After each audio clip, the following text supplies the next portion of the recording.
subcommittee hearing. Today we're here to hear the application for the grant of a premises license for Picton Street Summer Garden. The chair for today's committee is Councillor Eleanor Conley. I will now pass over to her for her to do the introductions. Thank you. Thank you, Claudette.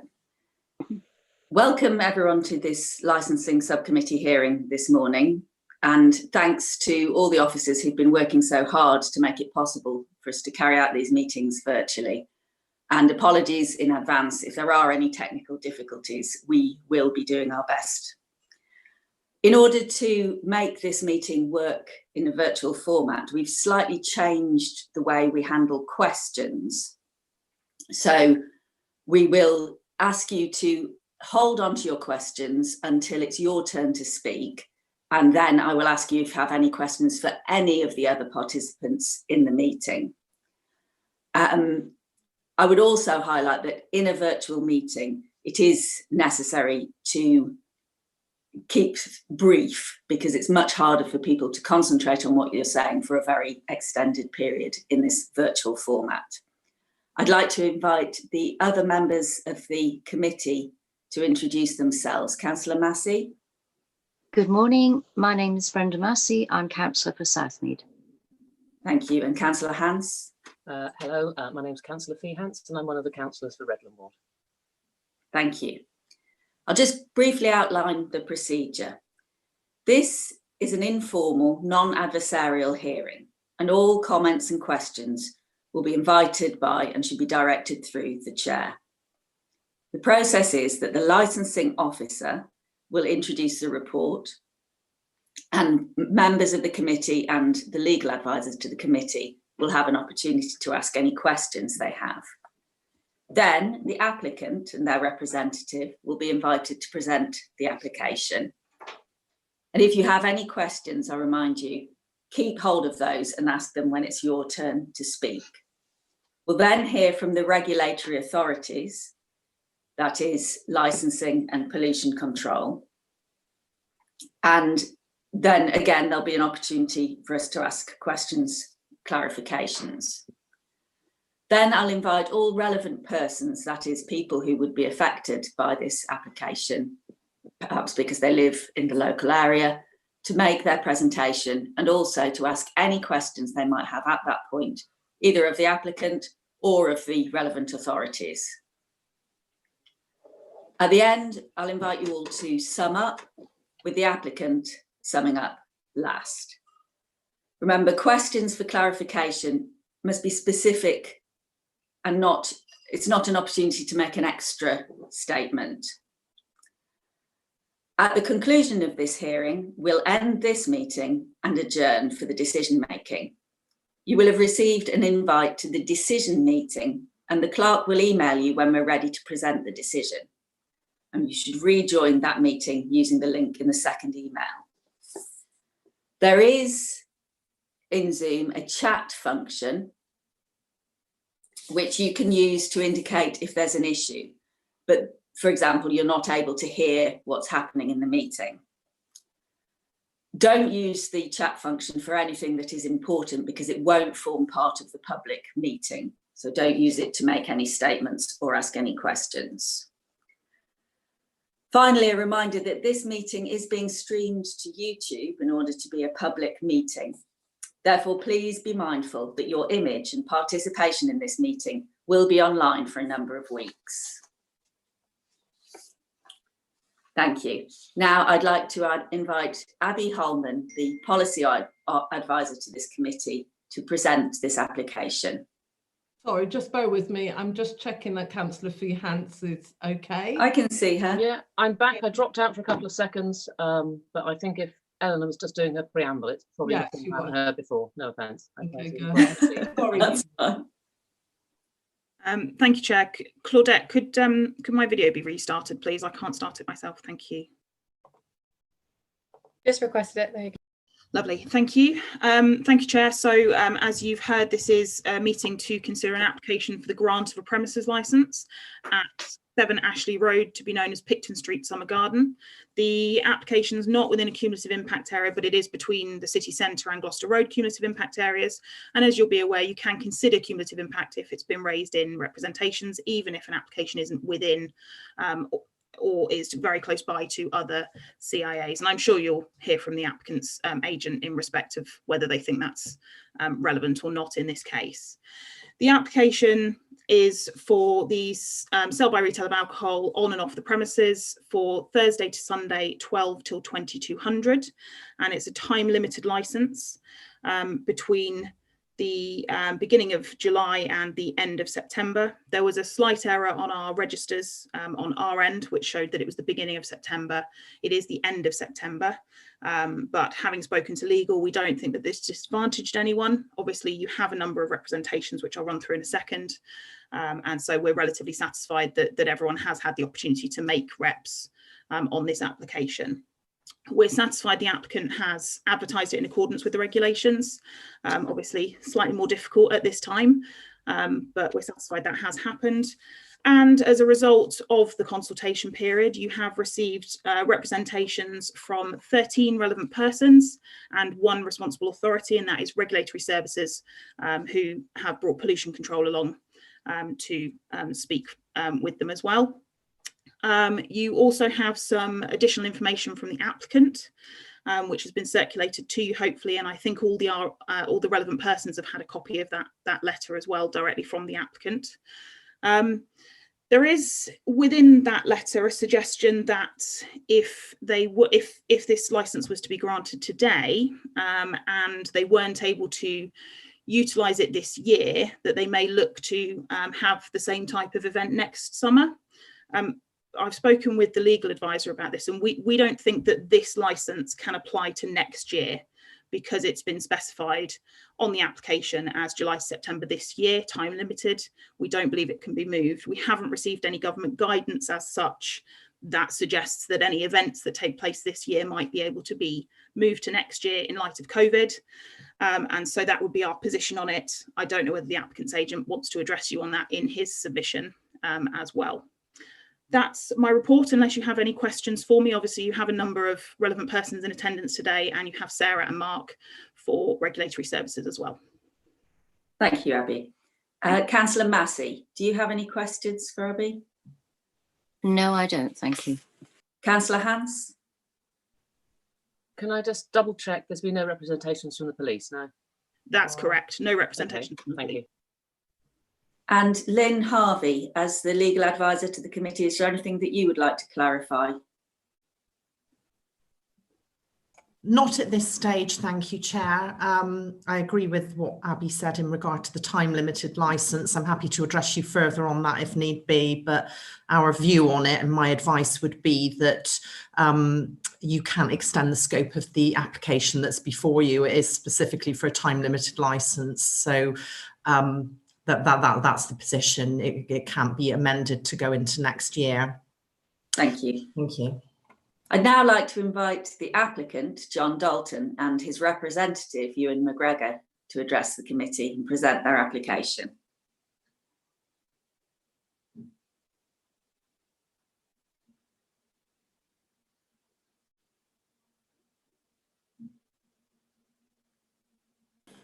Good morning, councillors. I can see you this time, which I couldn't when I was on the hearing last time a couple of weeks ago, which is a huge benefit to me, but may not be such a great benefit to you.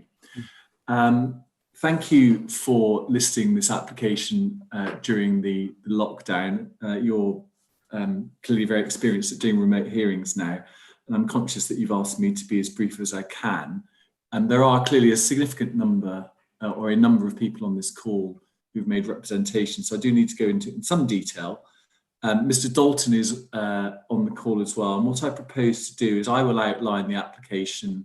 There are a few things that I want to deal with, which is the timeline, the context of the application, planning. I appreciate that planning and licensing are 2 separate regimes, but there is in this particular circumstance a link between the factors that the planners considered and the factors that you under the Licensing Act are obliged to consider. and then I'll look at the application itself, and Mr. Dalton, you can see, and he's been unmuted, and will speak when he needs to, and will no doubt butt in as and when. Can I just deal with three things at the outset? There is a suggestion in some of the letters that either we or my client has been underhand in the timing of the application. Can I just put that to bed first of all? That is simply not true. The application was lodged prior to lockdown and prior to anybody knowing that there was going to be a lockdown. And so there's no attempt to try and subvert the process by the timing of the application. And I think that the fact that a number of people have made representations to the application shows that there has been engagement from the local community. Picking up on 3 points that have been made so far that Abby made and Lynn has made in relation to the time limiting of the licence. I accept the point that has been made by Lynn and also Abby that because of the lockdown, we can't essentially carry the licence over to next year, and I'm not going to ask you to do that because the application sets out the time within which the application or which in the licence is to run. Insofar as the CIA is concerned, Councillors Comley and Massey will be familiar with, I haven't banged on at length in the recent application insofar as CIAs are concerned. I don't think the CIA applies here. The premises do fall, and it's not something I'd anticipated addressing you on, so I haven't got a lot to say on it, you'll be relieved to hear. But the point is that it is between the city centre CIA and the Gloucester Road CIA, which starts, I think, just the south side of the Arches. And I think that when you look at CIAs, is that premises that are close to CIAs, you may wish to consider that they are part of or that the CIA applies. But here we are in between two CIAs. It is not within the CIA, and I do not think that you should be considering that any further. And that's all I've got to say on the point. If you want me to address you further on that, then I will do. But starting with the timeline, and this is important, and the dates are important.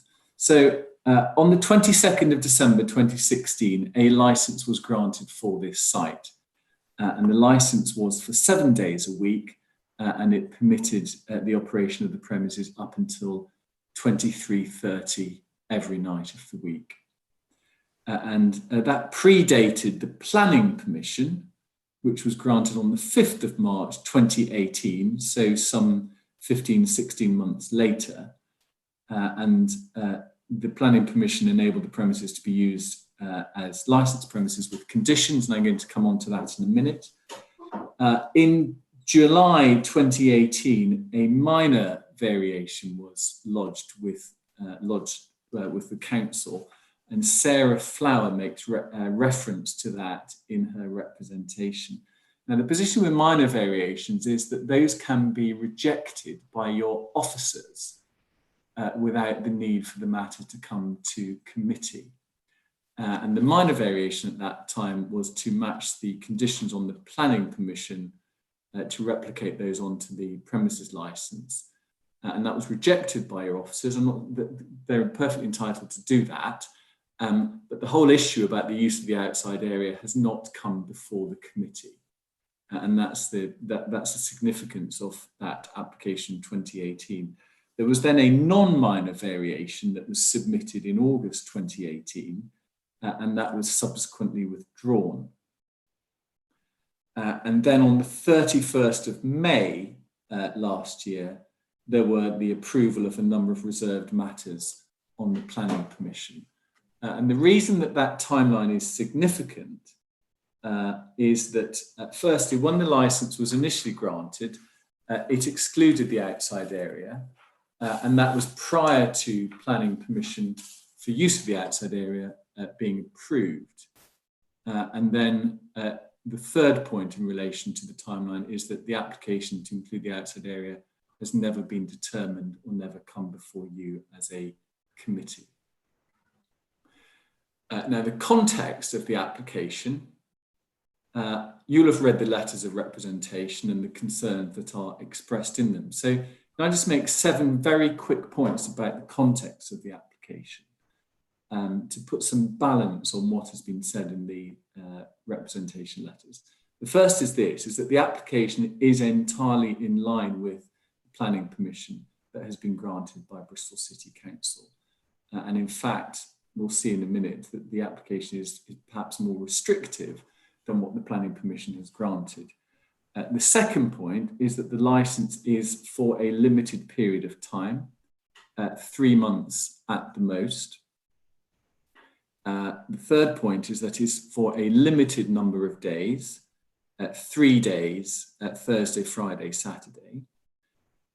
The fourth point is that it is for a limited number of hours, and a letter was sent to, distributed by your licensing department, for which we're grateful, to those that have made representations. And it seeks to provide alcohol until 21:30, so 9:30 on a Thursday and 10 o'clock on a Friday and a Saturday. So the hours are more restrictive than those that were applied for, and then everybody would have to be off the premises half an hour thereafter. So 10 o'clock on a Thursday and 10:30 on a Friday and a Saturday.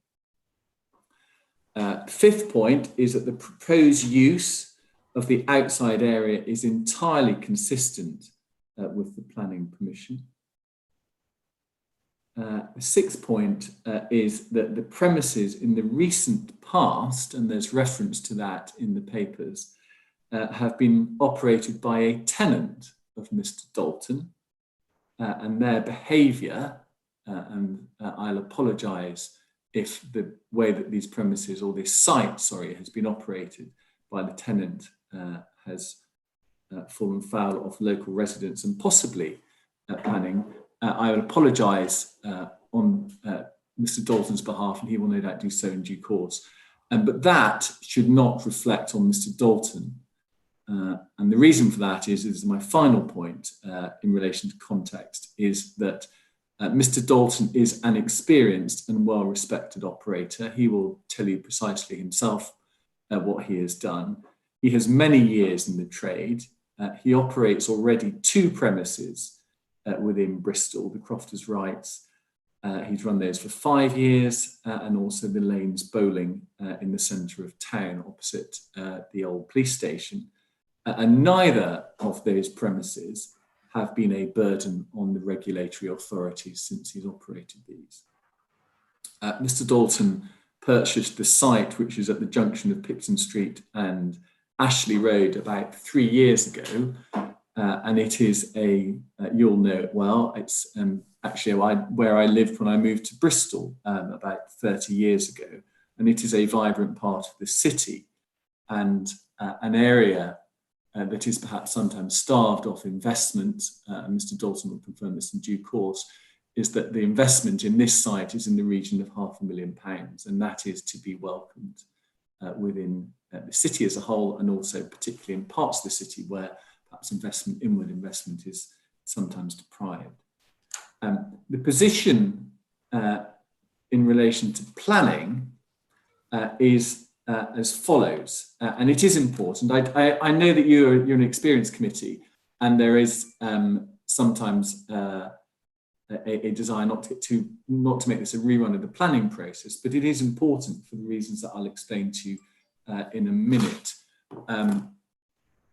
Planning was granted on the 5th of March, and there were a number of conditions, many of which deal with some, if not all, of the objectors' representations. There are 4 in particular that I'm going to just highlight. The first is that an odour management plan was to be approved before the operation began. The second, and this is at condition 7 on the planning permission, is that between the hours of 2000 hours and 11 AM, no customers would be permitted in the outside area. So in essence, customers were permitted in the outside area up until 8 PM. And the third is that deliveries are only permitted between 0800 and 2000, so 8 in the morning and 8 in the evening, on Monday to Saturday and not a Sunday. And the final point is that there were to be no customers on the premises outside of 8 in the morning and 11:30 at night. And the reason for those conditions is that they were to safeguard the amenity of nearby premises and the area generally. And that, in essence, is what you look at when you look at public nuisance. So the use of these premises has already been through that particular mill once already with your planners, and they saw it fit to put on some very restrictive conditions about the way that these premises are permitted to be used, and in particular the outside area. In relation to each and every one of those conditions and the odour management plan, those were approved, that was approved by your planning officers on the 31st of May. An odour management plan was submitted to the planning department, and that has been approved. Can I just make it clear at this stage is that there is no intention for any cooking to be carried on outside. Any cooking that's going to be carried on in the premises will be within the premises, and the previous tenant may not have done that. And again, I apologise for that. And I know that this site has been used by squatters for many, many years. I know that from when I moved to Bristol and I walked down there and I walk on my way home, and that they may have used external barbecues. That simply will not happen if this licence is granted and Mr. Dalton is allowed to operate it for the short period of time that he wishes to do so. The use of the outside area will be entirely consistent with the hours that have been imposed on the planning permission.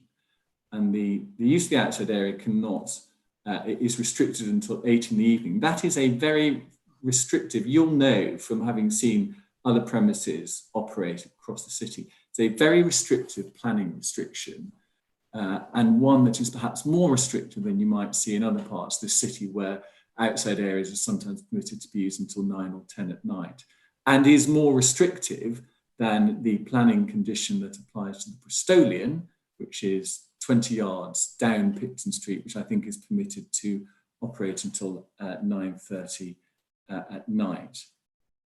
And in relation to deliveries and no customers being on the premises, clearly conditions have been offered that are consistent with that. And the planning permission says that customers can be on the premises until 11:30 at night. And in fact, what Mr. Dalton has offered is that everybody will be off site by 22:30. So the operation is actually more restrictive or more restricting than that which has been authorised by the planners. And it is important that you bear all of that in mind, because when the planners looked at this, they were looking at exactly the same issue, the residential amenity, that you're now being asked to reconsider when actually these premises have not yet been able to trade properly and sensibly by Mr. Dalton. And dealing with, and Sarah Flower raises a number of these points in her representation, which you don't need to get up for you, but in relation to the collection of refuse and bottles, activities in relation to deliveries and notices asking customers to leave quietly, she's asked those conditions to be placed on the licence. And in fact, all of those conditions have already been offered in the schedule that was submitted with the application. And in relation to the use of the outside area, and what Sarah has said is that she would be happy to consider some relaxation of the outdoor consumption condition in line with the planning consent, but feel that any decision regarding this would have to be made by the committee. And what I will say to you is that Mr. Dalton is content for a condition to be added to the licence that the use of the outside area will be consistent with that on the planning permission. So this application, it's suggested that Mr. Dalton either in the timing of the application or the way that the application is made has tried to subvert the process. It's underhand. It's trying to overrule the planning process or the planning decision. That is simply not true. And at worst, the application is in line, shoulder to shoulder with planning. And at best, it's even more restrictive than the planning permission permits. So that's my, what I hope is a brief opening. And now I'm going to ask Mr. Dalton, who's been unmuted, to just introduce himself to the committee. Mr. Dalton, you just explained, firstly introduce yourself to the committee, explain a little bit about your background and your experience and the other premises that you operate. Hi, my name is John Dalton. So we, all my companies set up in 2005 in London. We have 13 sites at the moment, a mixture of leasehold and freeholds, and all of them are pretty much in hospitality. So we have restaurants, pubs, cafes. Obviously in Bristol, we have the bowling alley and a hotel or budget accommodation above it, and the Crofters Rights around the corner. And in London, we have some very sites that are in very sensitive locations. For instance, outside Euston Station, Waterloo Station, Cannon Street. I have a site in Manchester Piccadilly. So we're used to dealing with very sensitive areas, and also in residential locations as well. We're used to dealing with residents. Bristol, we opened in 2008 when I bought the building down on Nelson Street. And then the second site was obviously the Crofters Rights, and then Ashley Road. When we bought Ashley Road and developed it, the idea was to put a tenant in and let a local operator run it. And unfortunately, that for various reasons hasn't worked out, and we've had to take the site back. The reason for the proposal we have is that we can utilise our kitchen teams from the Crofters Rights and the Lanes, and they can operate out of this facility in July, and then the other 2 months we'd bring in other operators from Bristol to run the kitchen, and we believe it's a very good use of the space for over the late summer months. And obviously, I'm not sure if anyone's walked past it recently, but we've got squatters back in there as of 3 days ago. That's the second time in 3 months we've had squatters in there, so we really need to get this site utilised, and it is obviously a lovely location. And in terms of the residents, we're very aware of, and obviously with the application, we're sensitive to the residents and what their concerns are. And this is a site that will have no recorded music. People have to be seated outside. The hours are very reasonable for Bristol, and we believe it's a really good use of the space. Thank you. And just touching on a couple of things that you've said there, Mr. Dalton, is that the site will, any food, just to reiterate the point I made, is that any food that is prepared on the site will be within the premises and there won't be any external barbecues. No, we're not doing barbecues. The first operation will be Ray's Pizza, which is one of our operations, which will be inside the venue. I apologise that the outside was used for cooking by the previous tenant. I mean, it was never agreed you could have outdoor cooking there. And any of the shelters and things that have been they're now going to be removed. So it'll just be the existing building, which we refurbished 2 years ago, and then the garden area, and that's it. So everything, cooking, all that sort of stuff, back end of house will be inside the premises. Yeah.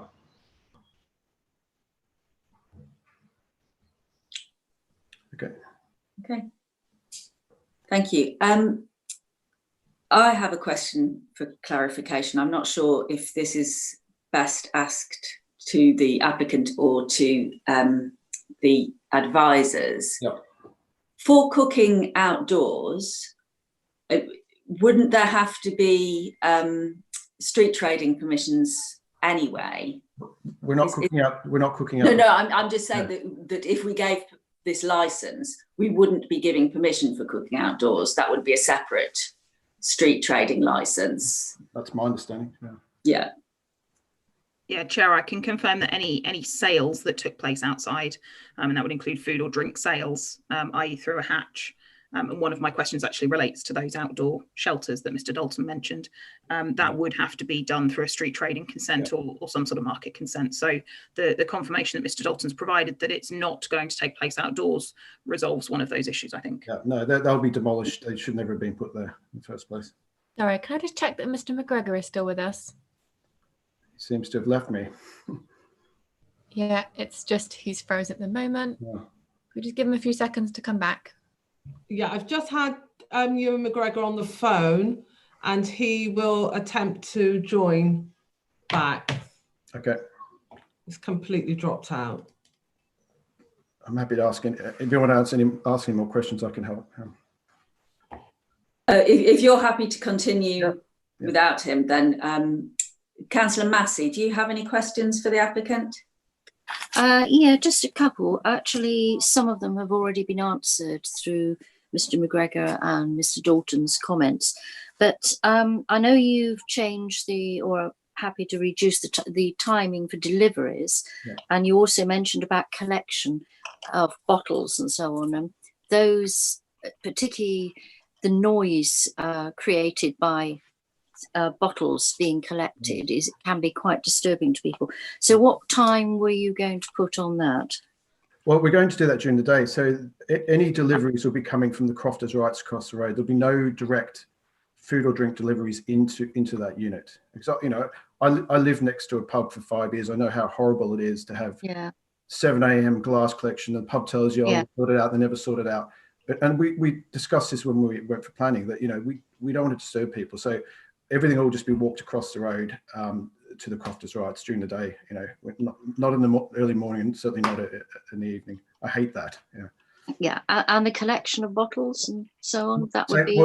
Waste is going to go across the road. So we have a Euro bin inside the Crofters, and we'll take it across there. There will be no, it won't be bottles anyway, there'll be no glass. Okay, that's fine. And one more question. Obviously, if you are able to open, it will be just outside of the current lockdown period. And it would be useful to know if you have any plans in place for things like social distancing, hygiene measures, etc. Absolutely. We've been thinking about that since the announcement a few days ago. So obviously the tables outside will be spread to represent the required distances for that. And we'll have, obviously, there's bathroom facilities in there, and we can have sanitizer facilities available as well. I mean, it does work quite well at that space for these. There's going to be pretty tough opening for a lot of restaurant, bars, cafes. You know, we have 12 sites to close at the moment, so we've been looking at this in detail. And this one, it should work really well there. For instance, the Crofters Road, we won't be opening that till 10 o'clock. We might not even be opening that this year at all. You know, it might not be a venue we could open. And same with the lanes in Bristol. Unfortunately, I can't see them working. But with here, we've got the outdoor space. We can get the seating out, and people can have something to eat and a drink, and you know, for the last bit of the summer. Okay, and you'd have somebody keeping an eye on them to make sure. Absolutely, we'll have a management plan for the trading area. You know, as I said, in London, we have 3 really sensitive sites. One on a residential street, and we have very good relation with the neighbours because we have staff out there when they're needed. We have everyone who works for us knows procedures for using outdoor space, and we monitor it the whole time. And if it gets really busy, you have someone out there the whole time. If not, you're out there every sort of 10 minutes. You know, we're very used to dealing with these sensitive locations. Okay, thank you. That's all my questions for now. Thank you, Councillor Massey. Councillor Hans, do you have any questions for the applicant? I have questions for possibly legal or policy relating to what the applicant was saying, so a bit of a mishmash, if that's okay. First of all, going back to what Brenda was saying about social distancing and so forth, is this something we can condition in any way? Is there a limit of the number of people on the premises we can put in? I'm kind of concerned about how that's going to be enforced. Is that a licensing activity or is it a police activity? I simply don't know. And the second question is, we've heard quite a lot about how this application complies with the planning consent on this location. But can you outline for me the differences between licensing requirements and policies and planning? Because they are a different set of rules, aren't they? So compliance with planning policy doesn't necessarily mean compliance with licensing. So 2 areas there. Thanks. Shall I take the social distancing measures one, Lynn? Yeah, that's fine, Abby. Yeah, go ahead. So obviously, what you're considering today is whether this application undermines the licensing objectives, and if it does, whether part of it can be granted or not, or whether the whole thing can be granted, or whether you should refuse it. With the social distancing measures, there's no, there shouldn't be a need, if I can put it that way, to implement measures on the license, because the regulations and the government guidance are mandatory for all businesses. So they have to have regard to those social distancing measures that the government have set out. And if people or organisations don't have regard to them, there are fines in place. And, you know, so just to confirm, that's not something that falls under licensing regulations. I just wanted to check. I would suggest that it wouldn't. Okay. You can consider public safety, obviously, that is a relevant concern, but in terms of actually conditioning things around COVID, you do have those regulations in place from government that do enable you know, the police or other relevant authorities to take action if social distancing measures aren't being complied with. Yeah, following on from what Abby said, that's absolutely right. And the COVID regulations that impose restrictions on businesses and members of the public are enforceable by the police. And also, it's long been the position that when looking at imposing conditions on a licence, you shouldn't be looking to duplicate other statutory controls. Insofar as the licensing and the planning regimes are concerned, they are 2 separate regimes and need to be looked at separately, but they do to a large extent go hand in hand. And I know that this committee has always in the past been very keen to see that licensing hours are consistent with those on the planning permission, and generally the expectation is that the planning permission should come first, although that's not always the case. But just to, so my query was, we have our 4 licensing objectives in licensing, and they are separate to the rules. They are different to the rules that apply to planning. I mean, obviously, in an ideal world, they concur, but they are separate regimes with separate requirements, are they not? Yes, they are. Okay. But the public nuisance aspect does tie in to a certain extent with the amenity issues that you have to deal with under the planning regime. Okay. Thank you. That helps. Sorry, I do apologise. I fell off that call for about 5 or 10 minutes, and I'm anxious that I haven't missed anything. That You're giving me a hard time. So just clarified the permissions that would be required for any cooking from the outside area, and clarified that that was not what Mr. Dalton is planning. And then we had some technical questions around social distancing and whether that was something to consider under planning, under licensing, and also about the relationship between planning and licensing. So I'm pretty sure it's nothing you don't know already, Mr. McGregor. It's more important that it's nothing that you don't know either, which is perhaps the real issue. So, yeah, I mean, just very briefly on that is that there is a suggested opening date for the hospitality industry of the 4th of July. And before that happens, I know that there are a number of industry task forces that have been set up to look at how the sector reopens and what they would need to comply with. And clearly any licence operator that wants to reopen them will have to ensure that there are all the appropriate measures in place to comply with not only licensing legislation, but planning, and the point I think that's been made, but any guidance and legislation that falls out of COVID-19. Just very quickly, dealing with some of the conditions that you may or may not have picked up on. And clearly the use of the outside area is one that's caused an issue for some of the residents, is that we have offered as a condition that a garden management plan will be drawn up and implemented to ensure that the external area is properly supervised at all times, and that plan will be made available to the police and the licensing authority on request. And Mr. Dalton, I think, said before I dropped off this hearing call that he has experience of operating outside areas in other parts of the country, in areas that are sensitive, not only in terms of neighbours, but in terms of volumes of people. and I'll pick up the point that's been made about the link between planning and licensing, perhaps right at the end. But there are a number of conditions that have been offered, and you'll see those. There are, I think, 22 conditions in total, and that Mr. Dalton hopefully has explained to you how he intends to operate the premises. I sadly didn't hear that, but I don't know if there's anything else that you need to hear from me or from Mr. Dalton at the present time. Abby, as the licensing policy advisor, do you have anything that you would like to ask the applicant? Chair, I'd noted down 2 questions. One was about the huts outside, which obviously Mr. Dalton's confirmed will be removed. That actually related to my second question, which was regarding the plans. And I had a slight concern that they might not match the layout of the premises because the huts were there. But presumably that will be resolved by the huts being removed. So the plans will match the premises as they are. Yes. Correct. There's someone living in one of them at the moment, so we need to get him out first. Yeah, okay, fair enough. Okay. I think John said that the huts would be removed, and when the plans reflect what's there at the moment, and we can take those off as and when the huts are removed. There's 2 plans that I'm looking at. One has the interior of the building detailed, but that also shows the outside area in front of it, but doesn't show the huts. And the other part of the same document shows the building and 2, I assume, huts drawn on it. So I just wanted to clarify that. So, okay. That'll be resolved. Thank you.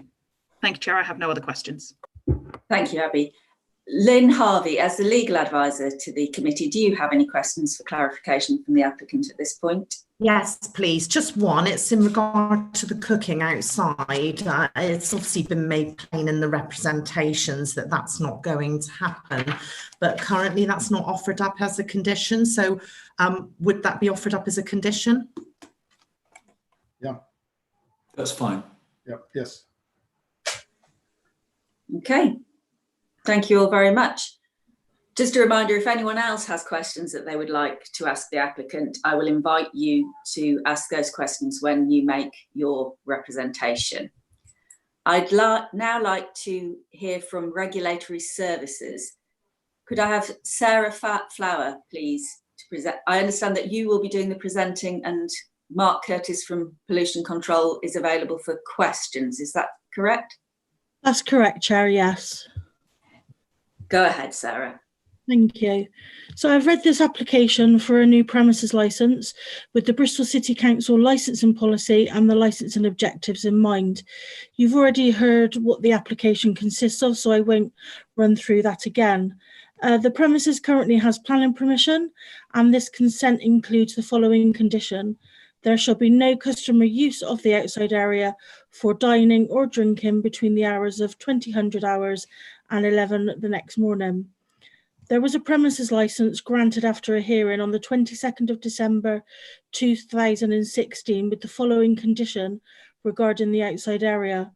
There should be no consumption of beverages or food purchased from the premises, outside of the premises, or in any outside area.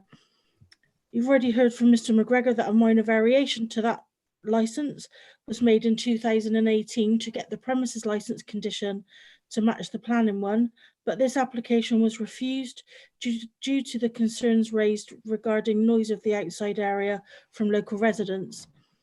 In line with the current premises licence, I would therefore ask that the following conditions may be applied to any approval.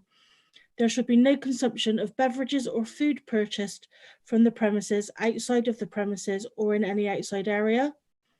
The collection of refuse, bottles and recyclable materials shall only take place between 0700 and 2200 daily, and activities relating to deliveries shall only take place between 0900 and 2000, and clear notices displayed at all points where customers leave the building must instruct them to respect the needs of local residents and leave the premises and the area quietly. As mentioned already by Mr. McGregor, I would be happy to consider some relaxation of the outdoor consumption condition in line with the planning consent, but feel that any decision regarding this would have to be made by the licensing committee. Thank you, Chair. Thank you very much, Sarah. Mr. Curtis, do you have anything you'd like to add to that presentation? No, not at all. I think Sarah has said everything that we said, and I think that's all been covered by Ewan and John over, I think, their compliance with the outdoor area times. But I think for me, the issue here is that we've had a previous licensing hearing which has not agreed to those times. So I therefore just feel it's appropriate that any decision on the outside area needs to be made by the licensing committee. Thank you. Councillor Massey, do you have any questions for Sarah or for Mark? No, I don't, thank you. Councillor Hans, do you have any questions? Just a quick clarification. Sarah, you were saying you wanted to restrict the collection of refuse between 7 AM and 10 PM, is that correct? That is, let me just check the hours. I think that's what you just said. Between 7 AM and 10 PM, yes. Right, okay. And can I just clarify with Mr. McGregor or the applicant, what was it you were offering? Because I think it was more restricted than that, wasn't it?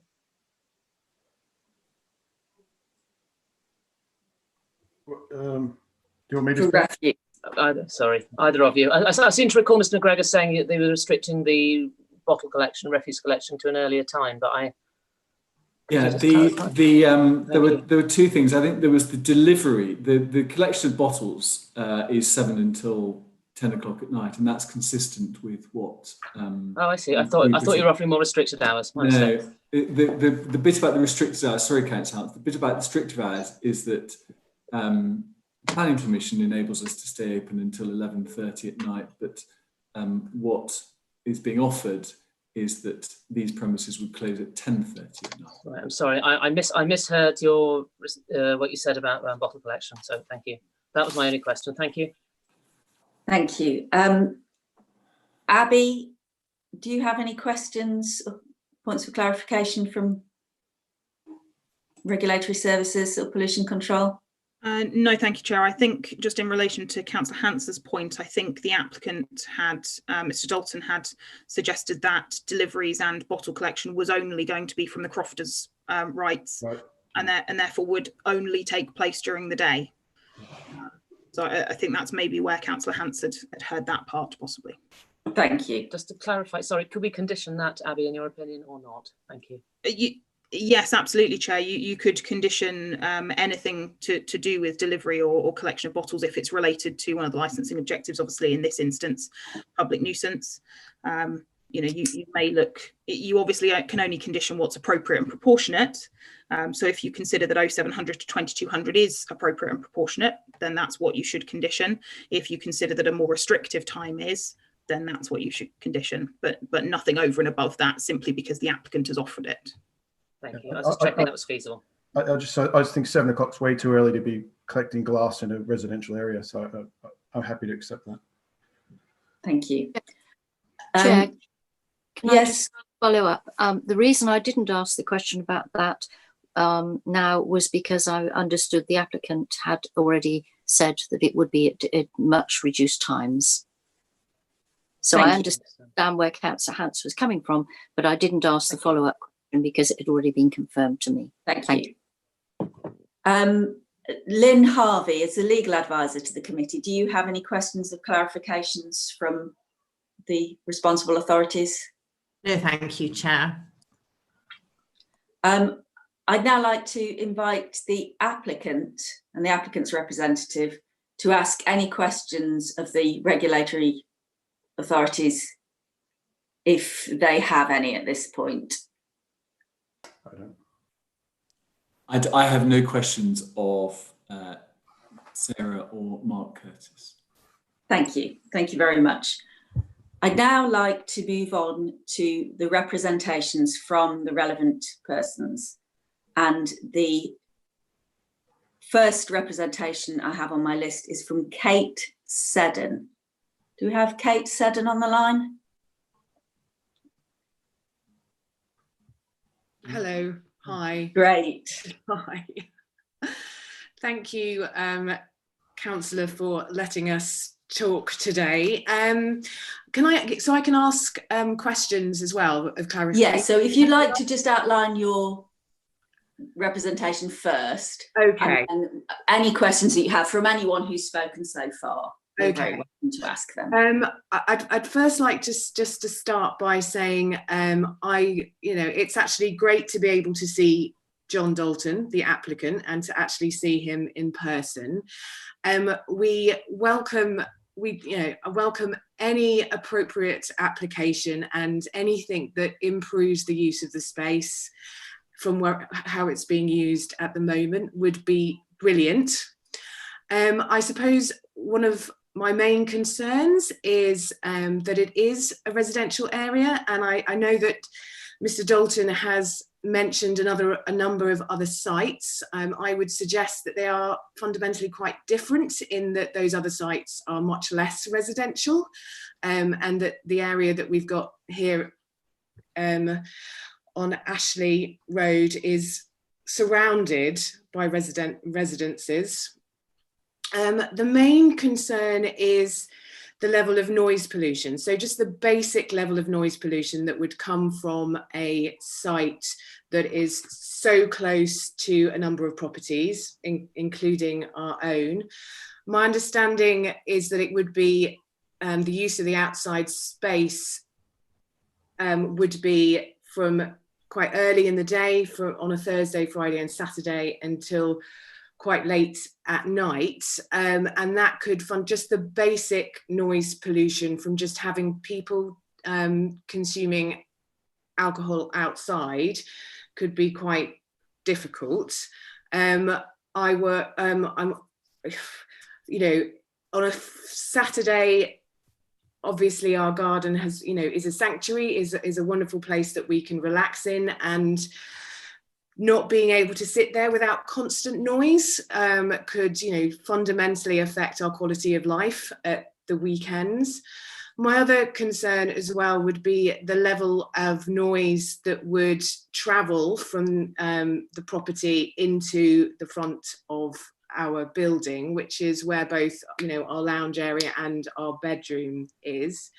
And if there was considerable noise, or even not loud noise, but people making noise outside quite late at night. I'm a doctor, I work at the BRI, and not being able to go to sleep and have my sleep disturbed could quite fundamentally affect not only my well-being, but, and I'm not trying to over egg it, is having to care for my patients and get up in the morning, etc., could also be quite difficult as well. So it could fundamentally affect the quality of life, both during the day and being able to, live in a space, whilst also have a knock-on effect on my ability to work, and not being able to get rest would be a concern.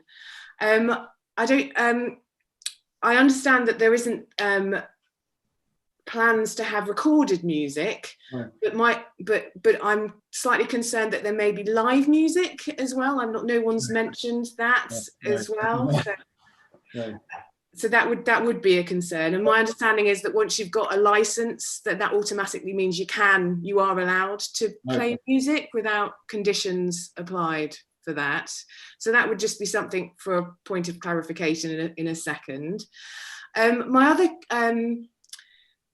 concern would be that we have been reassured previously that there won't be, I know that this is a different applicant from the people that are running it currently, but there are concerns that there could be, once the license is given, that there could be behaviour that was detrimental to the safety of our property as well. And our previous experiences would suggest that you can, to a certain extent, ensure that people behave in a particular way, but as soon as they're outside the property and not necessarily right inside the property, then it's going to be very difficult for people to control what people are doing with smashed glass, etc., and throwing bottles. We have had experience repeatedly of bottles being thrown into our property and large amounts of glass outside the property when it has been used. Over the last year and a half. So that is a major concern. And I suppose that we're aware that there are a number of other places where you can, that, you know, it's appropriately the need of the local community to have outside spaces to drink in. Have, you know, there are, just off the top of my head, I can think of, in a very, you know, in a reasonably close area, but in more appropriate non-residential areas, there are at least 6 outside spaces where people can consume food and alcohol as well, within a half a mile. So I don't think that the area needs an outside drinking space, given the amount of spaces that are already there. My understanding, this is probably for a point of clarification as well, is that the original planning permission was for an outside area, which actually was much smaller in space than the one that's being considered at the moment. Originally, there was actually a facade and a building that was at the front of the property, which has been taken down and has been replaced by. Sorry, can I interrupt you, Kate? Yeah. I'm ever so sorry. Ewan McGregor's dropped off again. I think his bandwidth, or he has a problem. He's going to try and come in again, Taylor. Can you just, so Chair, he does want to listen to the presentation from the relevant persons. Yes, I think we will need to wait until he can rejoin the call in that case. Thank you. Thank you, Claudette. So very sorry, Ms. Sudden, Dr. Sudden. It's okay.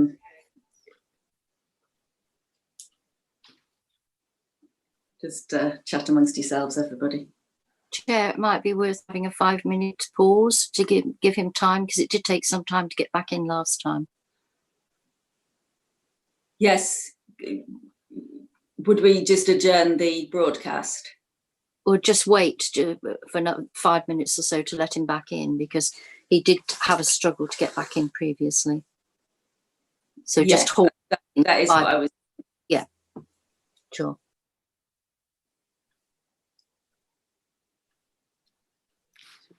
I don't know if we can mute. Have they already muted us? No. Right, I've spoken to Ewan. He's trying desperately to get back in, Chair, so we should see him pop up. I think his broadband's a little bit unstable.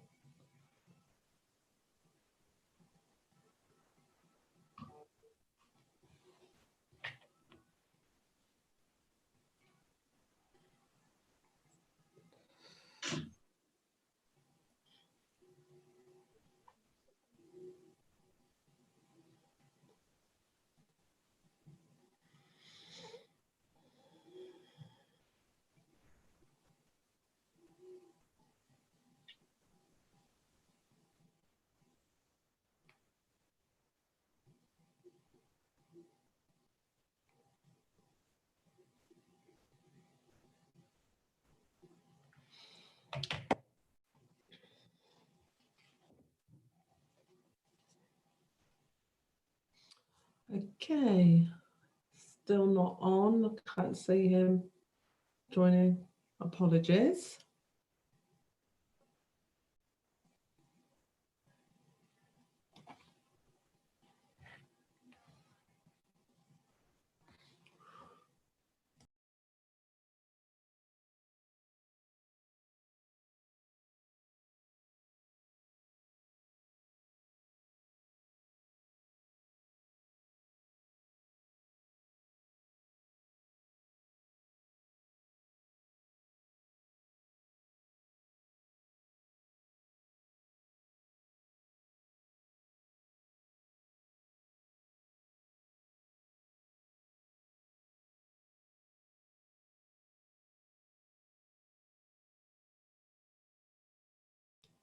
Yeah, Chair, I've asked him to join by phone because joining by audio to Zoom works very well. I'll see what he says when he comes, if he texts me back. So just a moment, please.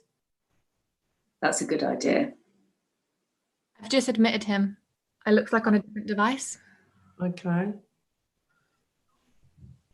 He's just connecting to audio. Can I See if we've lost apologise? Mr. Dalton. Oh, he's back. Right. So can I just apologise for that? And I have no idea what's happening, but the technology for me is not working today. I do apologise.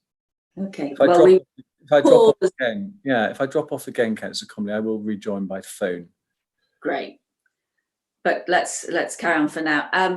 So apologies everyone for that delay. I hope you can understand that it wouldn't be fair to continue without the applicant's representative able to hear and see what was going on in this meeting. So thank you for your patience.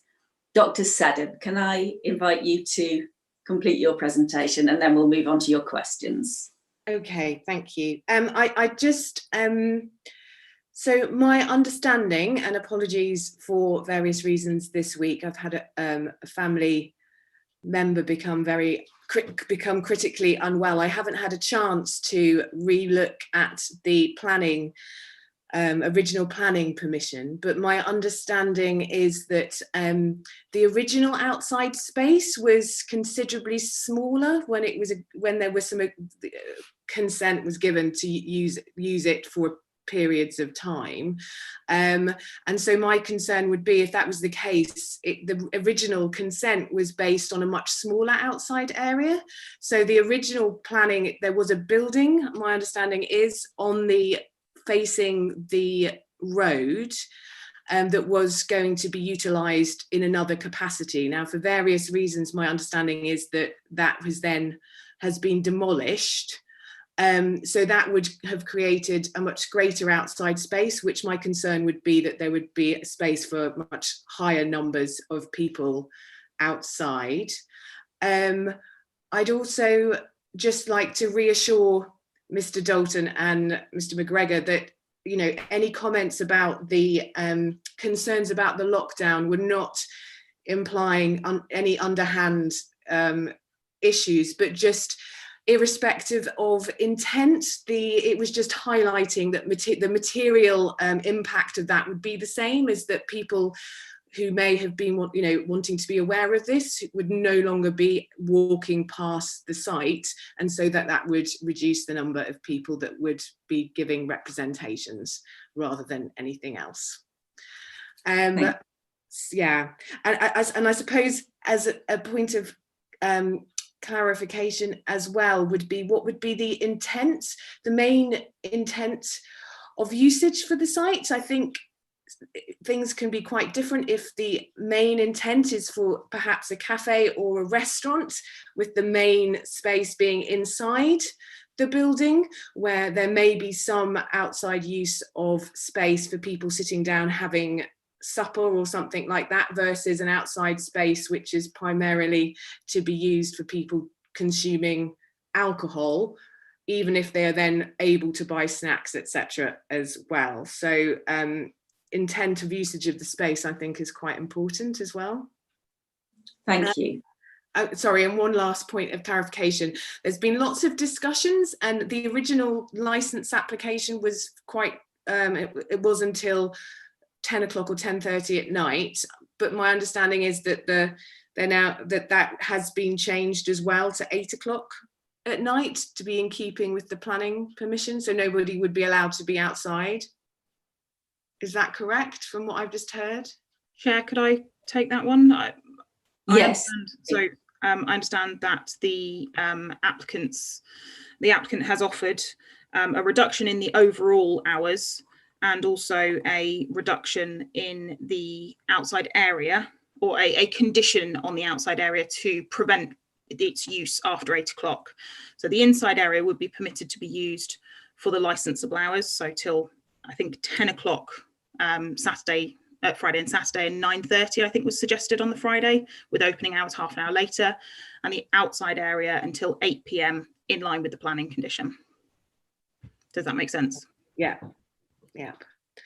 Thank you. So for that. on the other questions raised, the issue of live music outdoors, perhaps Mr. Dalton, is there any intention to have live music in the outdoor space?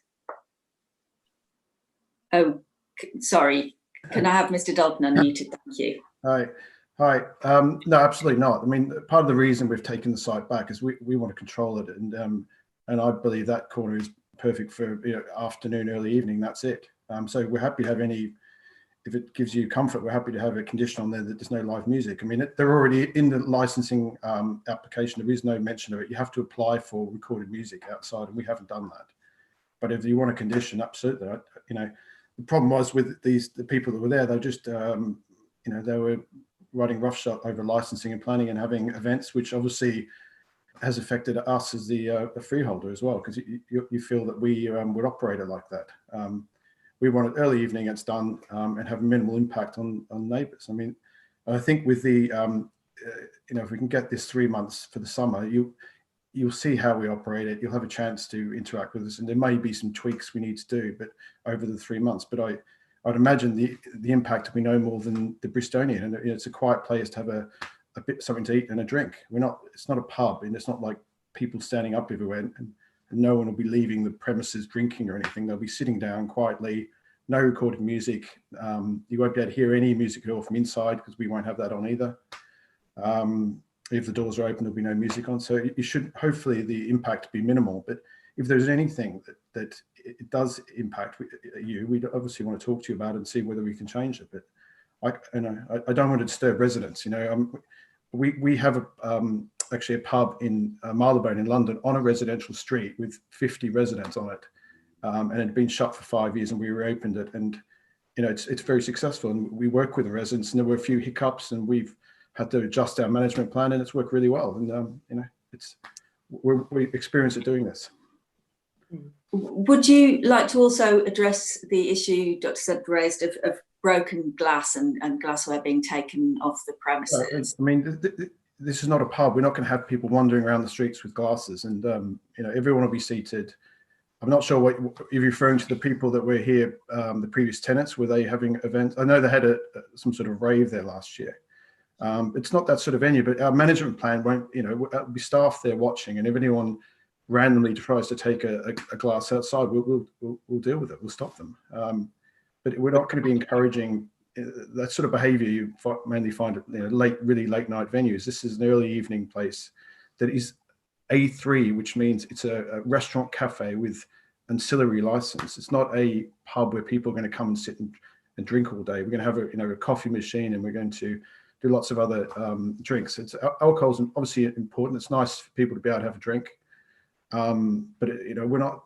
It's not that sort of venue. As you point out, there's plenty of places in Bristol you want to go. You can sit and have a drink, and that's it. But this is not the place for that. And it is a sensitive location.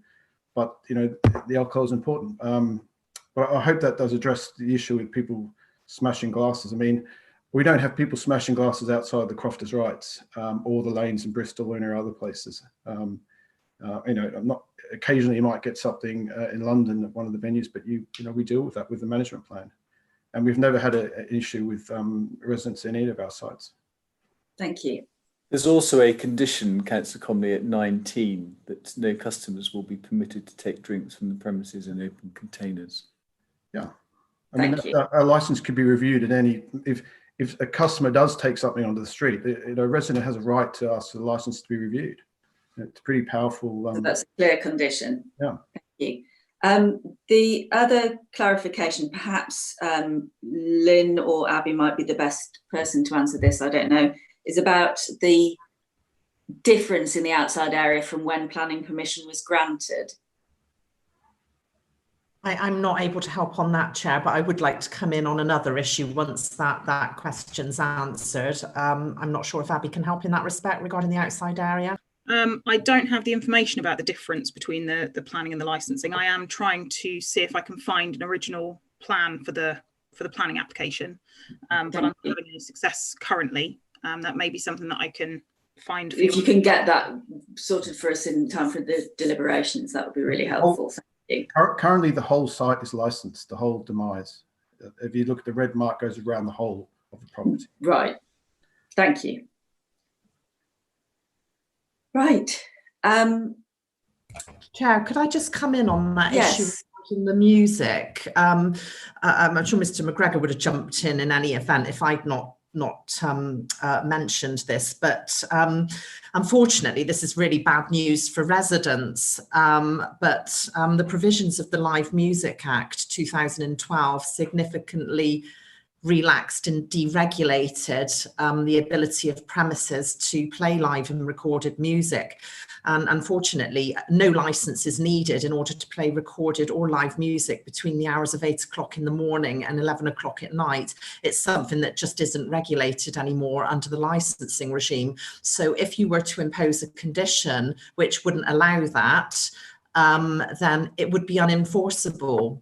However, if there were issues in the future whereby music were played and it was causing a problem to residents, then they could request a review of the license. And it's at that point in time, if there is a review, that you can place conditions on a license regarding music. But in this arena today, it's just not something which is within your powers to do.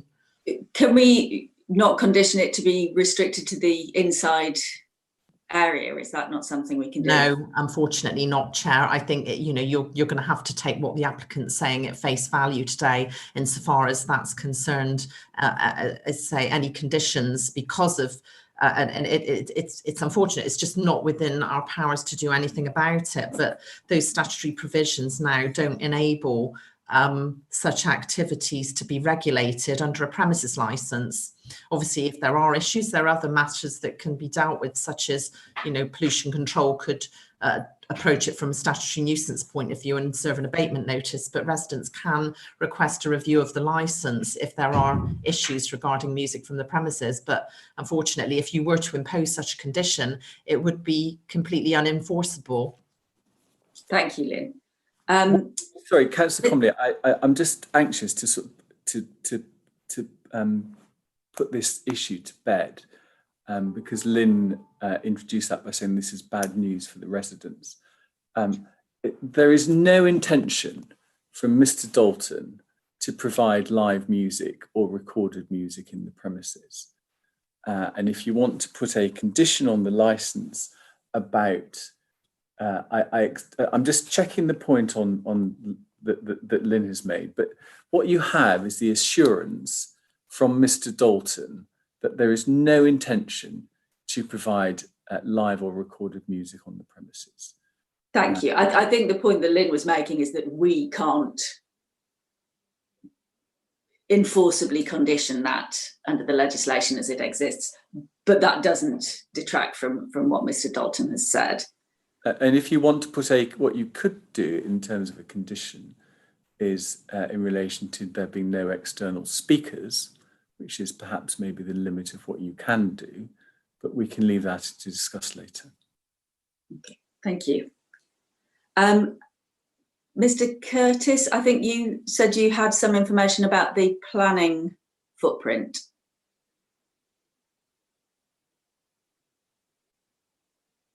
Can I have Mr. Curtis unmuted? Yeah, am I in there? Right, I found the original planning consent. I'm now going to try and share my screen. I've not done this before, so it may or may not work. If not, I'll send. Can I just check with the clerk? Are we all right to have the screen shared? Will the councillors still be visible as being present on the live stream? Yes, it will be, Chair. So go ahead, Mark. You should be able just to select at the bottom or at the top, share screen.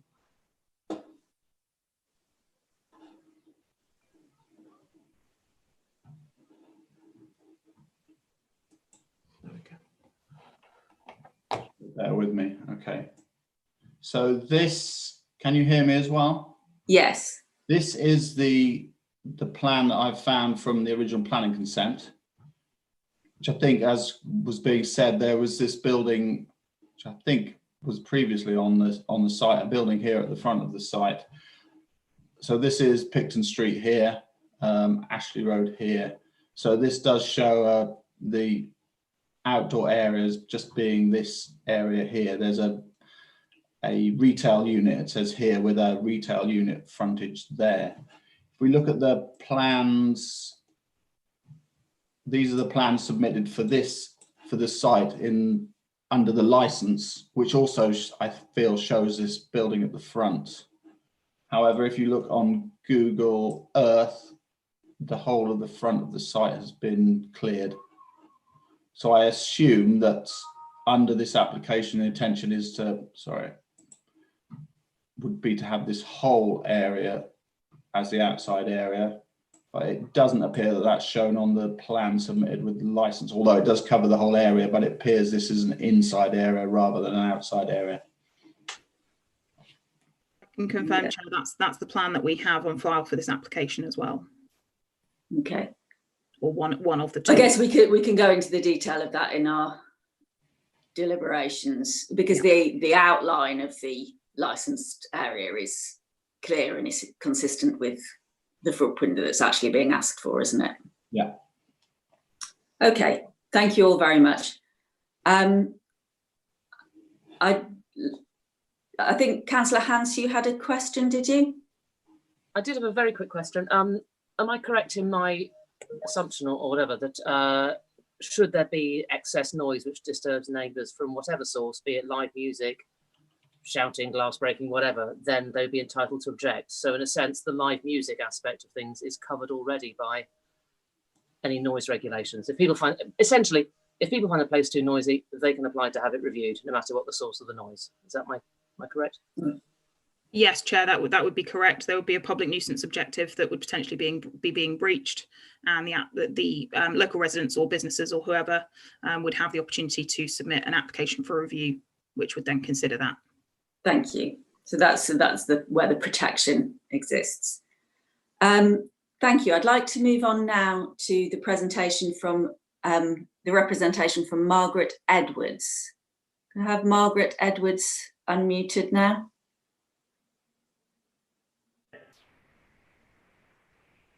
Hello, can you? Hello. Hello. Okay, my name's Margaret Edwards, and I've lived in the area for 38 years now. So I live in Ashley Road, and so I'm a very experienced observer of the range of activities, enterprises that have been started up in an area that those of us who lived there for a long time really love.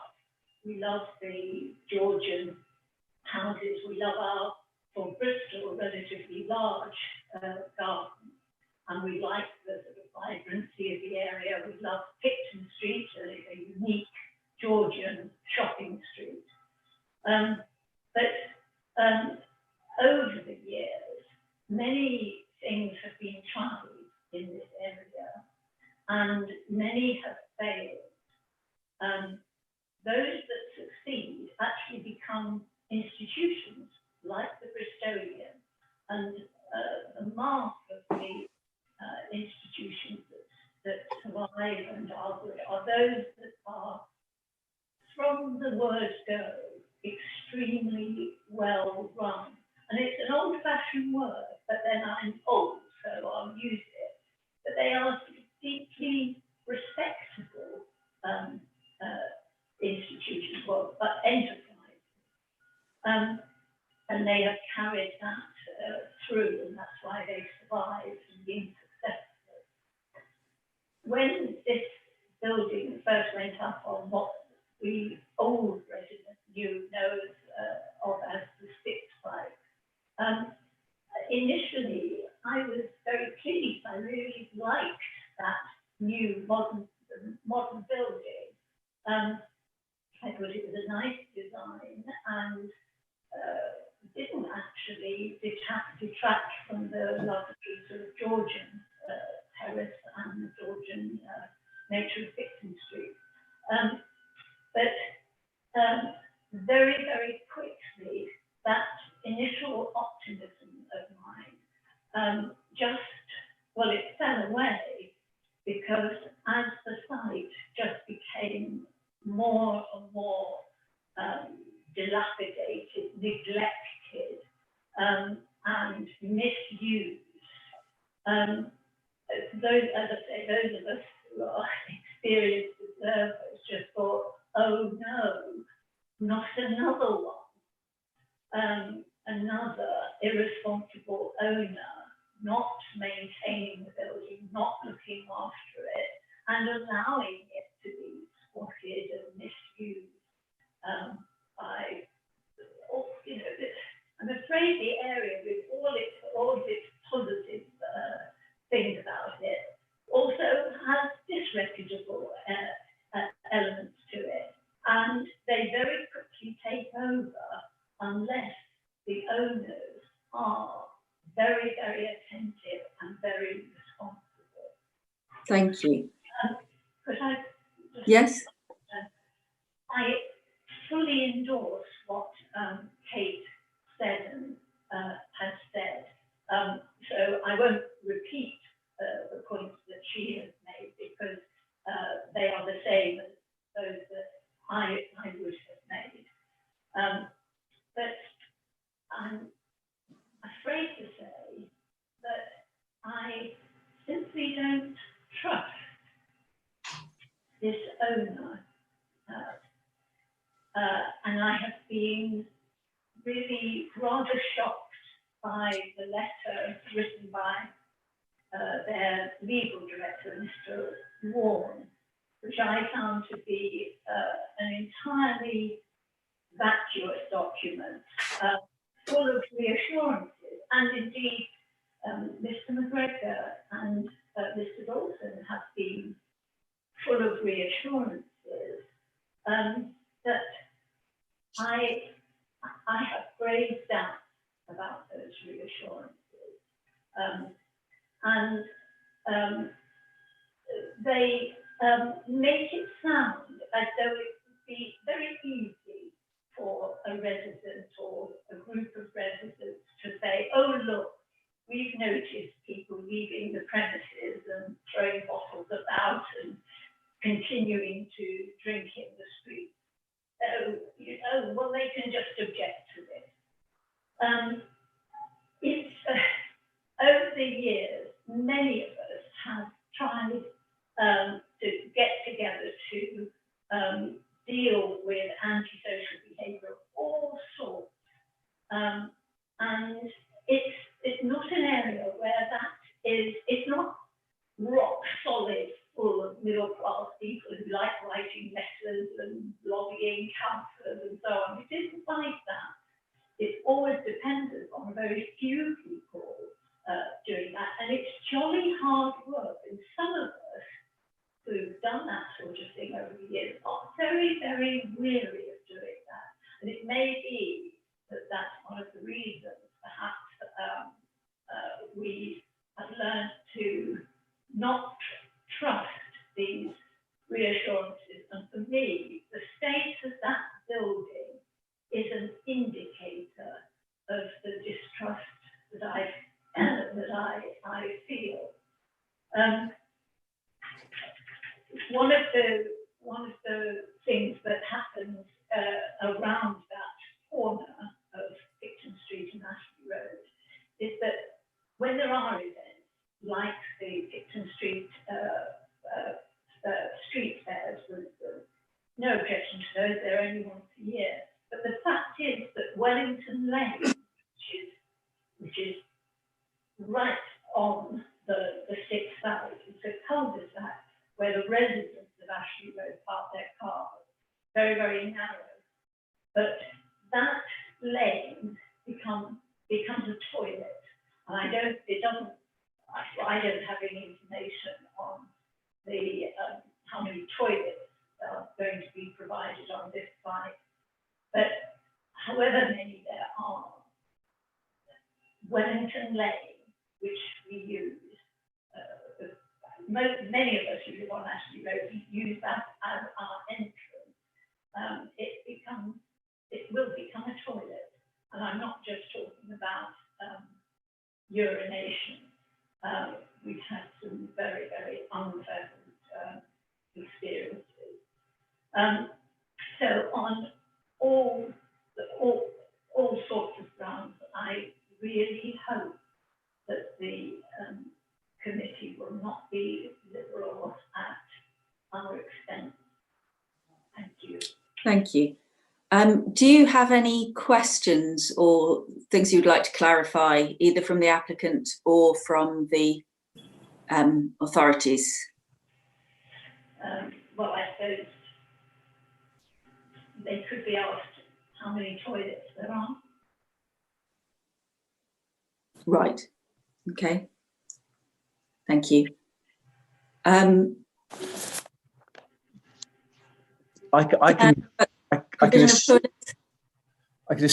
Mrs. Edwards that there will be lavatories in the premises, and I don't know how many, but there will be loos provided on site within 2 lavatories. Thank you. So yes.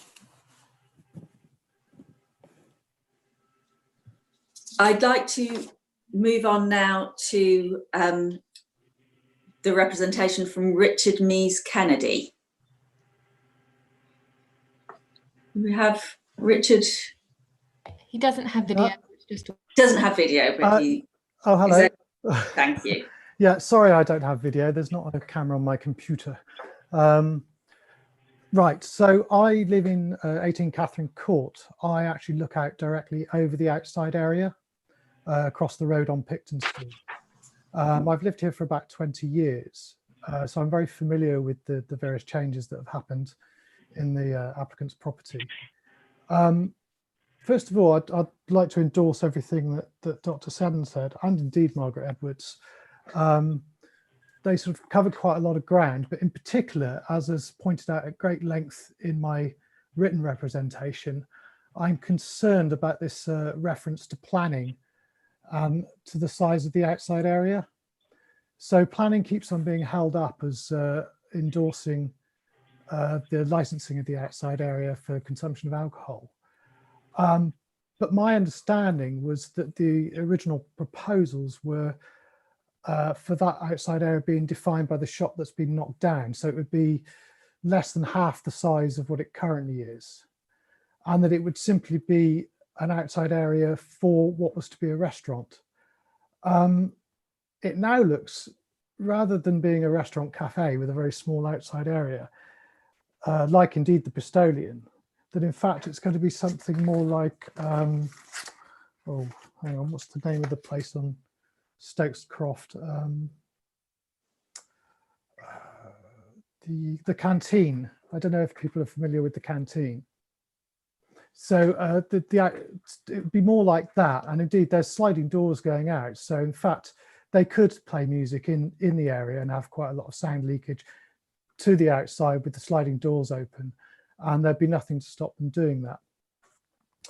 In terms of the noise and my exposure to it, because I'm on the first floor, I'm in a raised aspect looking down onto the site, it means that even the quietest of activities are, that I can hear. So with the windows shut. So for instance, the person who's been leasing it, when they had the sort of the food shacks outside, even with a very, very small footfall, it would only take a couple of people chatting for a lengthy period, or indeed one of the people working on site playing a radio, for that to come into my flat at all times. There's nothing to attenuate the transmission of sound because I'm raised up above what is a tiny bit of metal fencing and some railings. And there's been no assessment of anything to attenuate noise from the site. So as far as I can see, I will be affected by anything that happens at the site. And the fact that it potentially closes early in the evening, doesn't help me an awful lot. I'll still have to eat my lunch and my dinner if I want people over for Sunday dinner. I'll still be exposed to whatever's going on out there.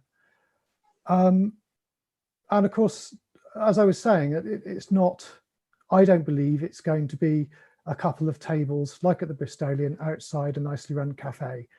And that's why I mentioned the size of the outside area and the knocking down of the shop. And I would like some clarification on that, because I'm not aware that that planning have said that the shop could be knocked down. I thought that it's supposedly in a process of renovation. One last point, it shows the whole area as being licensed. I'm not clear, but I thought the shop that was supposedly being renovated was potentially going to do off sales of alcohol. Anyway, I just put that one out there. So yeah, I'd like clarity on what's going on with the shop and the size of the outside area. Thank you. Sorry if I was a bit rambling. That's okay. So is the applicant able to say anything about the possibility of noise attenuation from that outside area? Look, we're happy not to have any music at all inside, if that's the issue. It's not just about music, it's about people out there drinking. I mean, people having a drink and something to eat, you know, is not a huge, you know, as I said, I have and lived near pubs and restaurants and things my whole life. You know, that noise of people chatting and having a quiet conversation is not, you know, I don't think is hugely disturbing. But obviously we're talking about a 3-month period. And during that period, if at any time you're not happy, you can always talk to us and we can adjust things. I mean, this is not a bar or a pub or anything where people are standing up. No one's standing up. They'll be sitting down, and we have the reasonable space there, so we can push people away from the fence. If it's an issue, we can have them down the other end. You know, we're not talking masses of people here, and we're certainly not trying to. I don't believe will be a disturbance. I mean, it's a lovely little site that it needs this sort of use, and it needs us to take it back ourselves. You know, we have no trust in anyone else being able to run it. We need to do it ourselves, and we have a lot of experience doing it. It's like what the other objector was saying. You need someone there who knows what they're doing and is prepared to commit to the site, and not do stupid things like putting up temporary events notices with club nights and bands and, you know, pop-up food stalls outside. None of that will be happening with us. We have a really clear vision of what we're going to do, which is 1 or 2 operators inside the venue, which the first one will be us selling pizzas. This is not something that people should be worried about. And if you are worried, it's a 3-month period, and you've got a chance to object to it at any time as it's going along. Thank you. There's also this question about the size of the outside area and the demolition of the shop. Lynn, is that something that we can usefully consider in this hearing? You can consider it in regard to the area that's being used under the public nuisance licensing objective. But I mean, in terms of the planning aspect of it, I'm not sure, I'm not a planning lawyer, whether demolition of the building would need planning permission in any event, whether it would amount to development in planning terms. But yeah, the area that is likely to be used is something that you can look at in terms of the potential for public nuisance. Okay, thank you. What I would say, Councillor Comley, and I haven't got instructions on this, and this is perhaps one of the frailties of doing these hearings remotely, is that you can limit the use of the outside area, and both in terms of its geographical size and the hours. But I would like an opportunity of speaking to Mr. Dalton about that before I sum up at the end, and I might just ask for a very brief adjournment. Yes, I think that would be fine. Right, I'd like to move on now to the representation from Arthur Musgrove. Can we get Arthur Musgrove?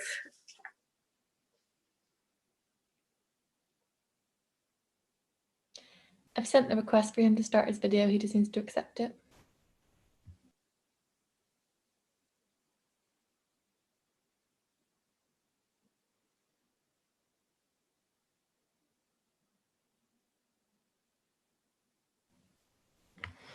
Arthur, are you able to unmute yourself? It won't let me unmute you. Looks like you've muted yourself.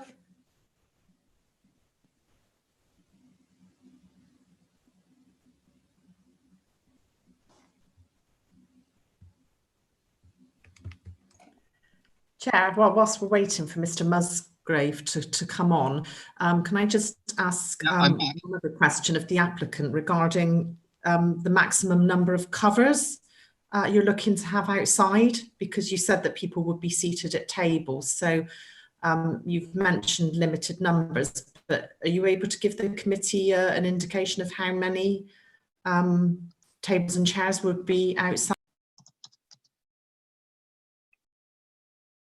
That question to the applicant. We're probably around 30 people, but what we don't want is to have a set limit on it, because, you know, if a family come in of 8 people and all of a sudden we're over the limit for half an hour, and then it's a moving target, and it would be unfair to have a set limit on that. But it's around that sort of number. We're not talking huge numbers of people. But it will, you know, it'll ebb and flow. You might find at 5 o'clock there'll be 35 people there, and 7 o'clock there'll be 20 or 10. I mean, it will ebb and flow throughout the day.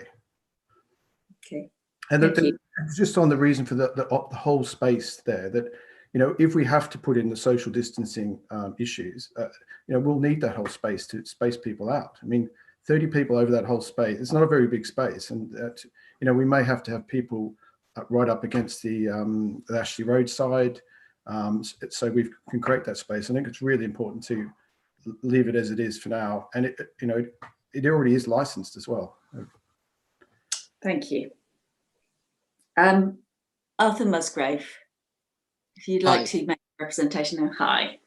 Thank you.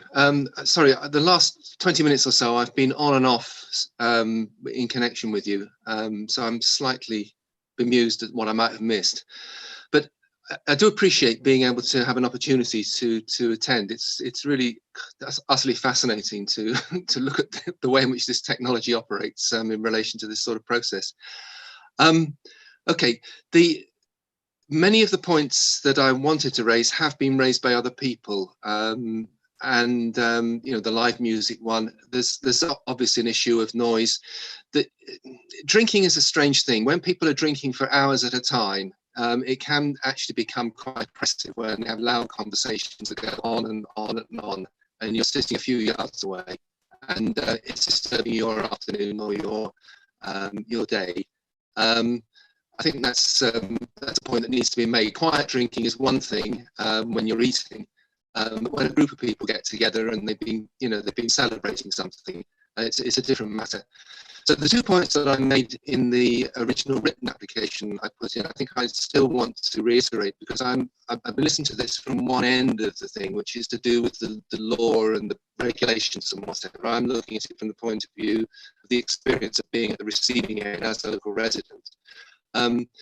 One issue is the question of bringing the whole culture of, let's call it the A38, running down Cheltenham Road, Stokescroft, round the corner into Ashley Road and into Picton Street, so that it is still relatively quiet in relation to what it's like when you actually get out onto that main road. And I am concerned that this may make a difference. I mean, I've heard the reassurance we've had from John, and I do appreciate things in those terms, but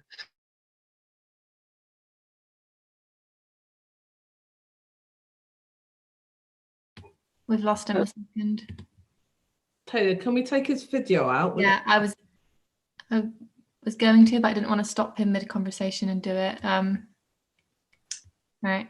So we seem to be having quality problems with that line, but we'll try to proceed without the video and get that representation in audio only. Yeah, he might take a few seconds to join back. I've tried to stop his video, but it's frozen.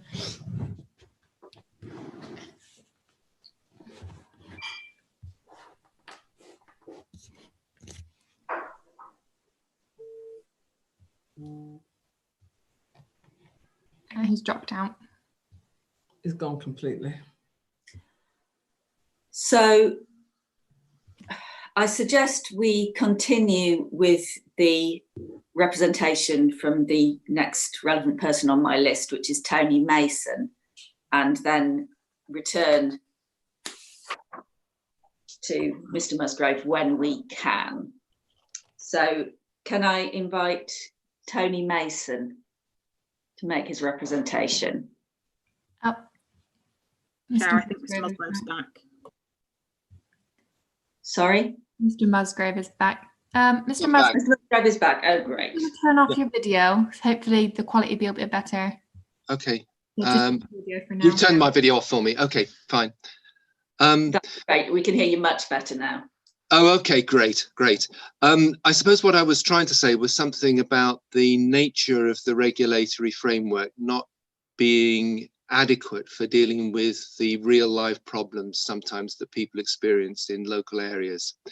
So the example I was giving was of street drinkers using the new entranceway with its porch, the steps and the shelter from the rain for street drinking. And when they need to, they have spent many months in the summer coming over the road, pushing open my garden gate and using the garden to relieve themselves. And that's problematic because I have to have the door open for the postman to get in and for people to arrive.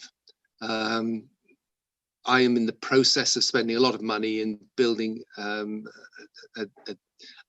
let's say a drawbridge to keep people out. But the point is that when I tried to raise this with the city, I was told that there was nothing that could be done about the fact that people were using the Salvation Army in that way. And the only response I got was to invite me to see if I could identify somebody who had an ASBO order against them and report them. Because that individual was had been identified, but that wouldn't have dealt with the whole problem. So one of the concerns I've got is that, and this is where I'm slightly confused at the moment, is that when I read the notice that was attached to the railings before writing into yourselves, it said it was an application for an on license and an off license. And it seems to me that street drinkers using those steps would welcome the nearest possible place where they could obtain alcohol, irrespective of cost, perhaps, and they would just use that it would actually enhance that use of the steps for street drinking.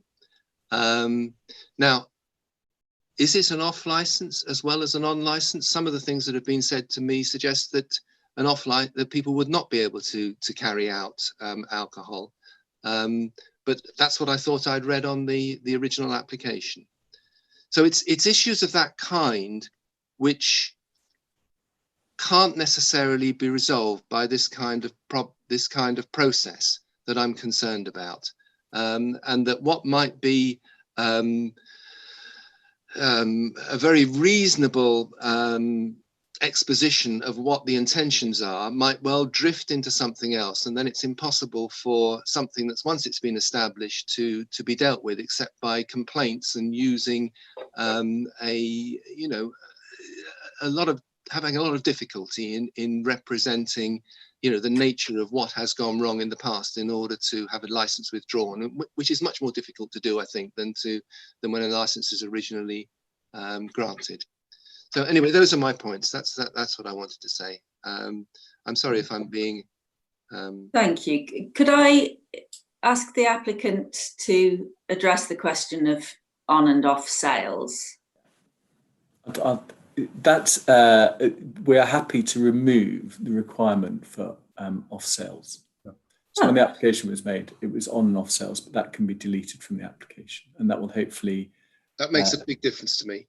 Thank you. That's very helpful. We don't want street drinkers hanging around there as much as anyone. So. Thank you. I'd like now to move on to the representation from Tony Mason. Can we get Mr. Mason on the line? Right, all working? Yes. Excellent. Right, I wrote an objection on behalf of the Montpellier Conservation Group, which can really addresses planning issues, principally insofar as they affect the conservation of the well, the Montpellier Conservation Area, but also in terms of residential amenity. Normally, it's only planning applications that we address, but clearly licensing applications do affect residential amenity and can affect the character of the conservation area. The objection was written on the basis of the entry on the licensing register, and purely on that, because with the current emergency, going to Temple Street to see the full detail of the application hasn't been possible. Many of the concerns and issues that we had, the detail of that has been expanded on, and much is now clear. So the questions which I'd prepared in advance don't need to be asked. But given our concern with planning, we would always wish the use of a site to be in conformance with an extant planning consent. And currently, only part of the site has planning consent for food and drink uses of the nature that are being proposed.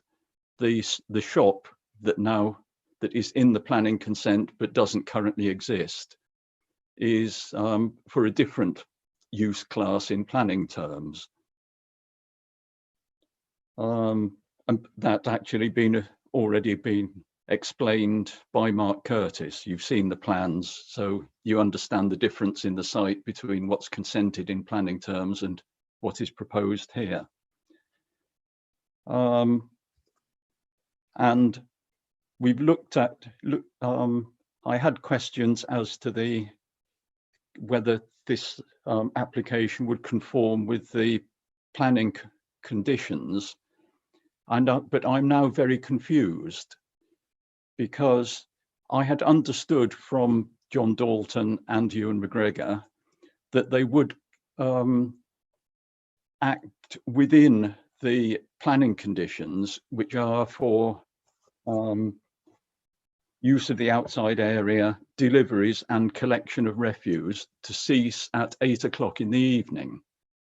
I think Councillor Hance also understood that from what they'd said, because she raised it as a query, but suddenly it seems to have slipped back to 10 o'clock in the evening, which is what the regulatory authority was suggesting.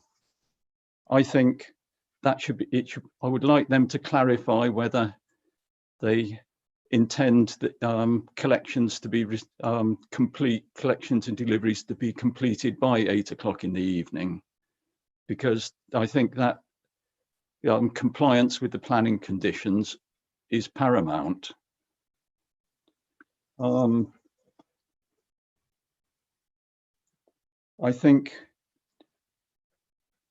if the committee is minded to grant this license, it appears it will only be for this year. And the letter we had from the applicant's agent that was sent to all of the interested persons said that this would be a pilot for a permanent license to be applied for next year.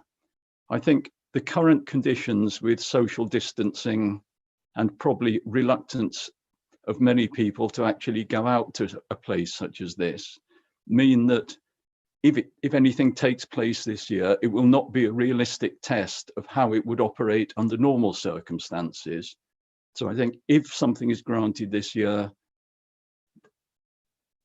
next year, the next time should be, again, a restricted one-year trial to see how much it affects the neighbours of the site.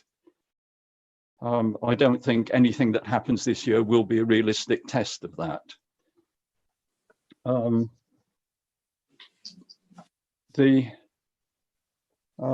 A concern I have, of which happens with many licensed premises, is the use of temporary event notices, which are often used on a regular basis by licensed premises to extend their hours way beyond those which a licensing committee has approved. And temporary event notices are something which neighbours of the site cannot do anything about.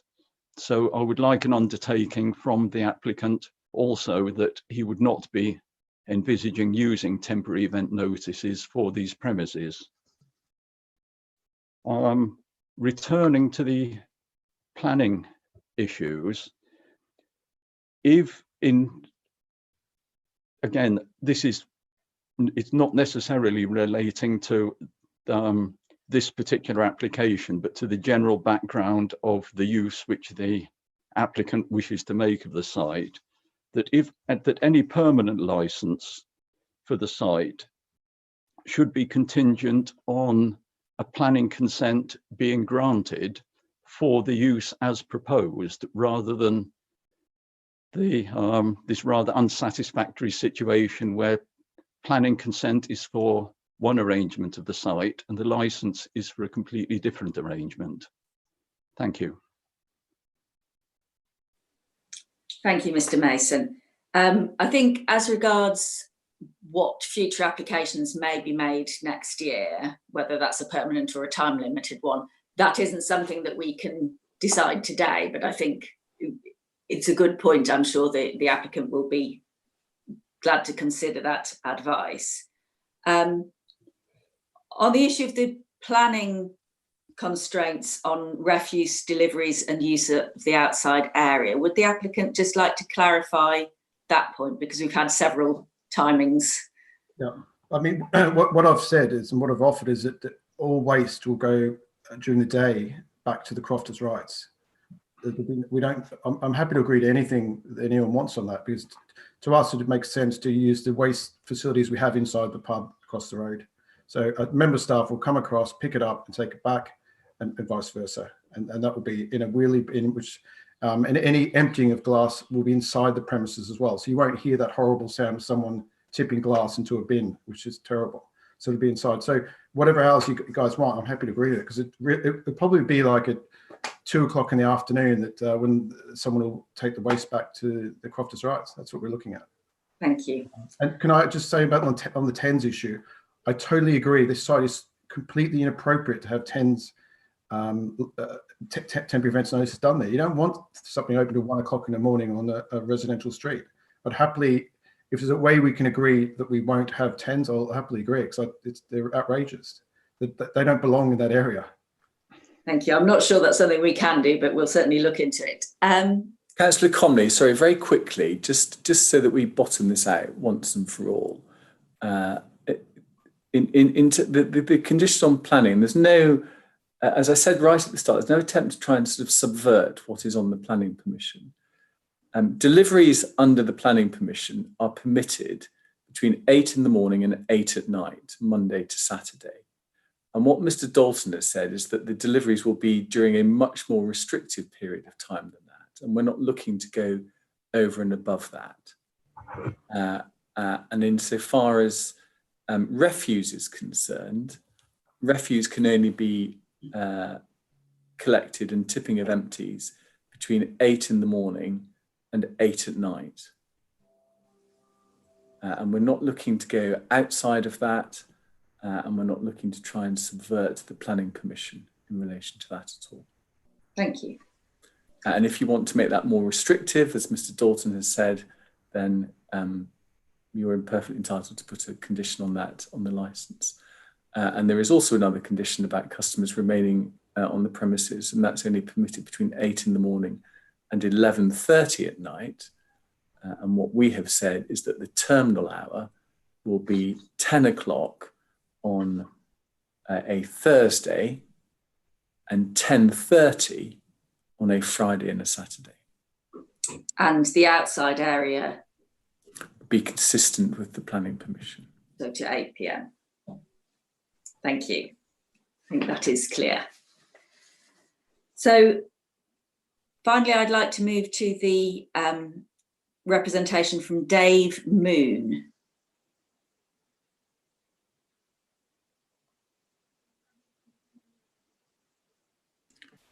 So I think Mr. Moon was with Dr. Seddon. I don't know whether Mr. Moon wants to be. Yeah, I was just about to say that. Hello, thank you very much for having me. Most of the points I think I wanted to make have been covered by my wife, Kate, and all the other representations. I think if I can just make 2 points which are concerning me most of all, and the basic one is noise, really. I mean, we live in number 9 Ashley Road, which is right next door to the establishment. And on Ashley Road, there's about 12 gardens stretching along our strip. So the idea of having 35 people or so in what could be quite a large outdoor drinking space during the summer is potentially going to have a massively detrimental effect on our peace. And it could even prevent us from using our own outdoor space to socialize in if there's loads of noise next door. And I mean, I understand the assurances Mr. Dalton's giving, but at the same point, he will want to run a profitable business, and that will mean getting as many people into the area as he can, with or without social distancing. So another point is that I also work, a very personal point, is I work from home against newspaper deadlines, and I work about 35 weekends a year. And that could make working very difficult to have a very noisy area outside with people drinking. And I think Arthur was making the point that the noise level as the day goes on could easily increase as people have had more to drink. And I think after the horrors of the pandemic are over, it could be that a lot more people are working from home. So in this small neighborhood residential area, you could have many more people working from home, and the noise could just be dreadful for a lot of the residents.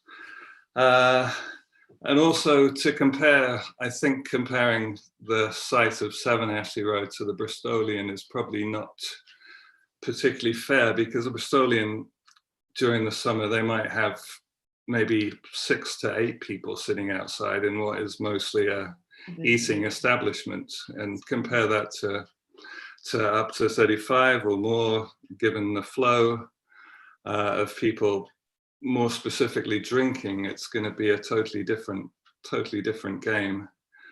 So that's my main concern, just that it could potentially destroy our quality of peace and life to be living next to what is going to be quite a large outdoor space used mostly by drinkers.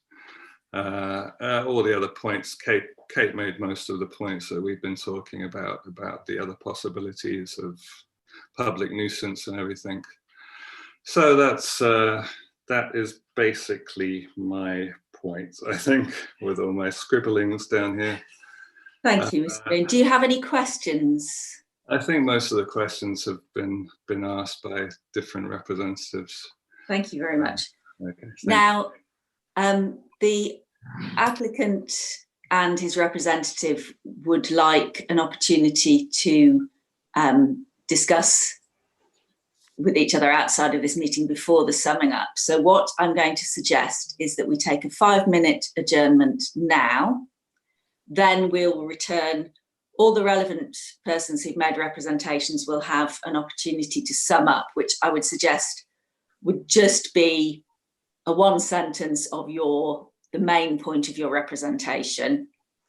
The relevant authorities will have their chance to sum up, and then the applicant will sum up finally. But we'll take a 5-minute adjournment so you can all stretch your legs, grab a cup of tea or whatever you need to do, and then we'll restart this in 5 minutes time. So Councillor Comley, sorry, by my clock. Councillor Comley, sorry, before we go, do I get the opportunity of just asking a question of Mr. Mason? Yes, you can do. I think Mr. Mason was the representative from Montpellier Conservation Group. Have I got that? Yes, certainly that is. It's a normal part of the structure. I've been streamlined by not inviting it, but yes, absolutely. I just want to clarify something because I'm going to make reference to it, and I will apologise now for going on about planning, but there are some cases where the two things are so closely linked that it's difficult to not to avoid that. But Mr. Mason, just for the record, on behalf of the Montpellier Conservation Group, you opposed the planning application for this site. Is that right? I believe that's correct, yes. I'd have to check, but I expect so, yes. I mean, I can share your representation with everybody because I've got it up on my screen at the moment. And that when you did, you said that you would like so regardless of licensing hours granted recently, in order to preserve the residential amenity of the many neighbours of the site, it is reasonable to ask for the hours of operation and conditions granted for 7 Ashley Reed to be no greater than the Bristolian Cafe, which are Monday to Sunday, 8 in the morning to 2300 hours, and any external area to be cleared and not used after 21:30, so 9:30 in the evening. And I'm reading your letter. Yes, certainly. Yeah. Because planning is usually driven by precedent, and the Bristolian Cafe could have been taken as a precedent. Yeah. So it would have been seen as unreasonable to ask for anything more restrictive than that. But in fact, what happened was that the planners put a restriction on this particular planning permission. I think we're wandering into the realms of cross-examination here. Okay. I think if you have a question of clarification about the representation that has been made today, by all means. Okay, well, I've hopefully made the point, and that you're aware of what had been asked for when it came to the planning application. But I'll stop now, and then if I could have Thank you. 5 minutes from Mr. Dalton, that'd be really helpful. Thank you. Thank you. So what will happen now is our technical support Taylor will put everyone into the waiting room for 5 minutes, and so it will be in 5 minutes' time that you will be invited back in to this meeting. Thank you.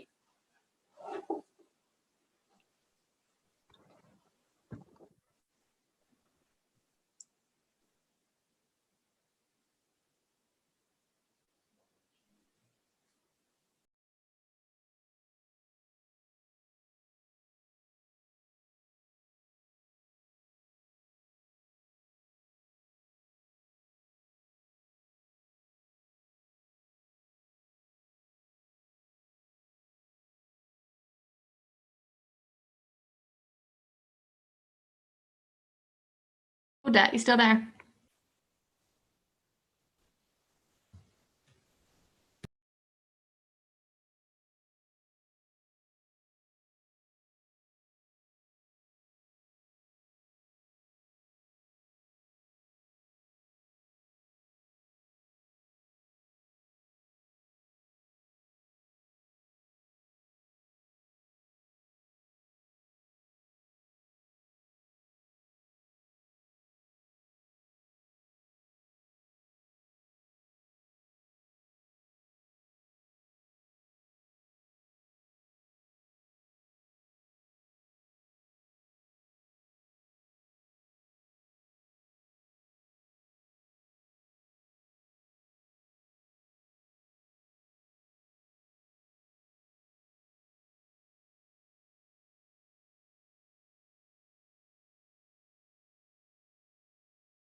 Councillor Comley, the 5 minutes is up. Would you like me to admit everyone?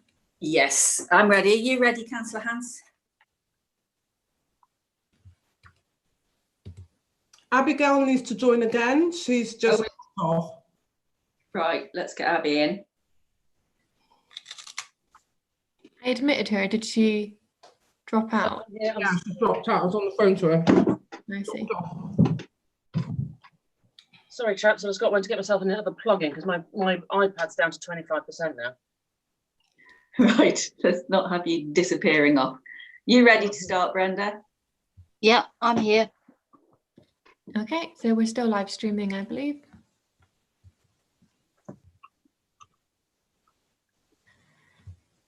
Okay. Abby still isn't on my list to join, so should I just admit everyone else and wait for Abby to join?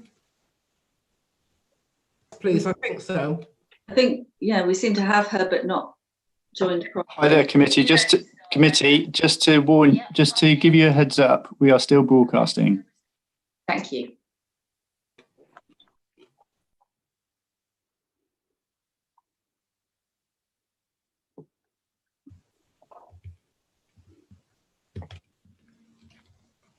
Taylor, can you admit everyone now, please?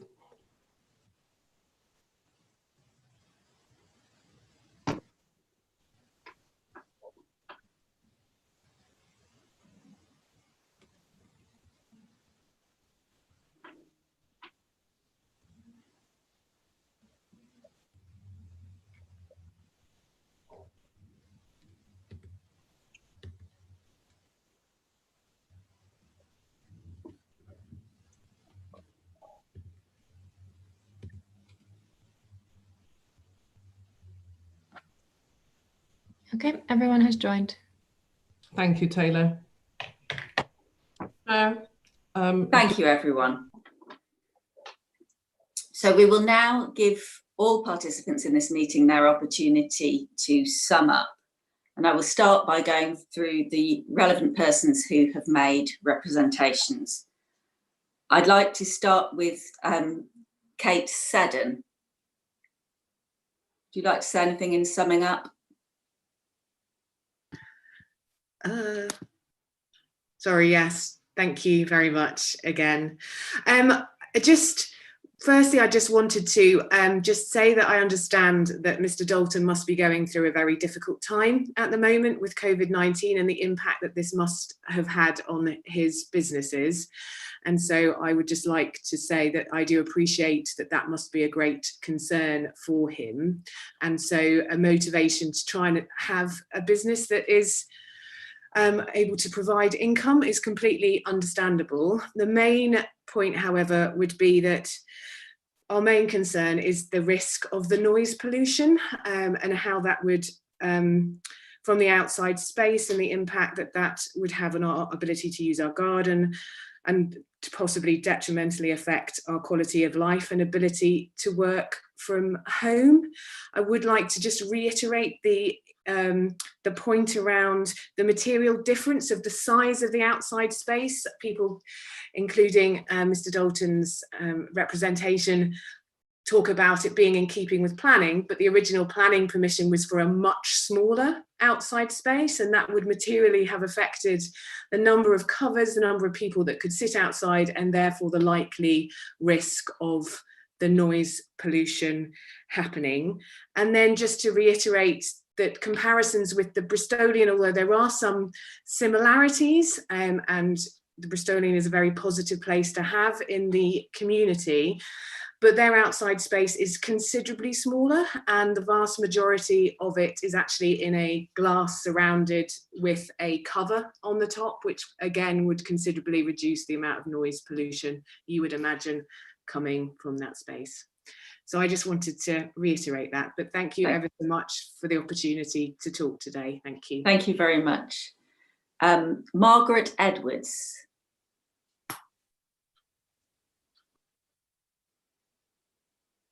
Hello. Oh, sorry. Can you hear me? Yes, we can hear you. Okay, thank you. I have been very struck by the contrast between the very kind of smooth reassurances, the presentations we've been given by John Dalton and Ewan McGregor, and what I can only describe as a sort of the quiet desperation of those of us who live in the area which we really love. And I won't repeat both the points that I've made and that other residents have made, but they are strong and deeply felt.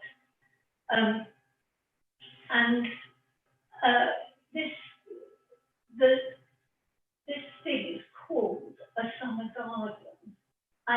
It's such a misnomer. What this summer garden will do is stop the rest of us who do have lovely gardens along Ashley Road actually enjoying the peace and quiet of our gardens, which are real gardens, on a summer's evening in July, the weekend of July and August and September. And I really do urge the committee not to grant this application. I think it would be dreadful for us. I think it will, as the other lady said, will really have a huge impact on the quality of our lives. Thank you. Richard Mees Kennedy. Hello. Yeah, I just backed that up really.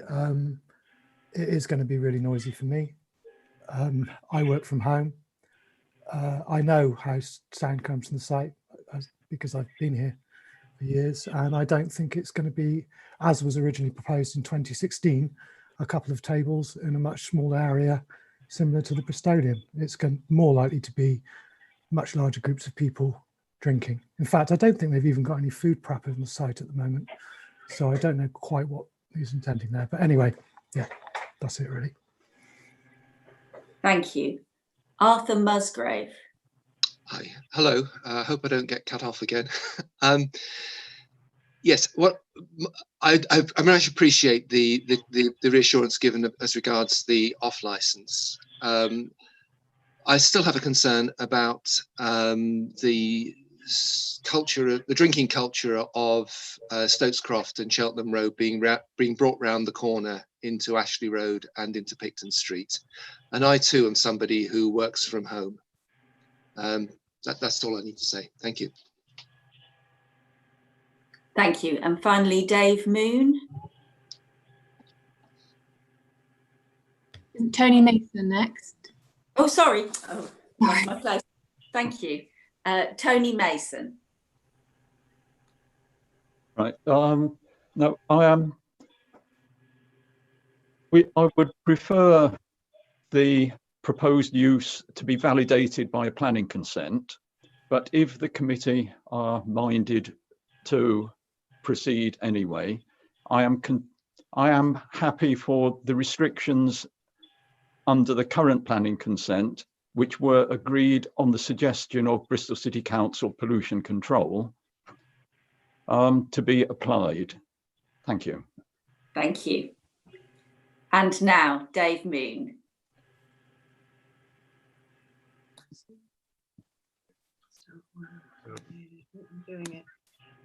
Sorry, thank you. Yeah, I just want to say it's such a beautiful neighborhood with so many long-standing residents in it, and during the pandemic, I think people have got even closer and got to know each other better. So the idea of having a bar, I know it's only for 3 months, but it's during the 3 of the main months when we might all be outside using the space we have. So the idea of having a bar next door, a bar with 35 or so people, could just destroy our peace and quality of life. And that's it, really. Thank you. Thanks. Sarah Flower, would you like to sum up?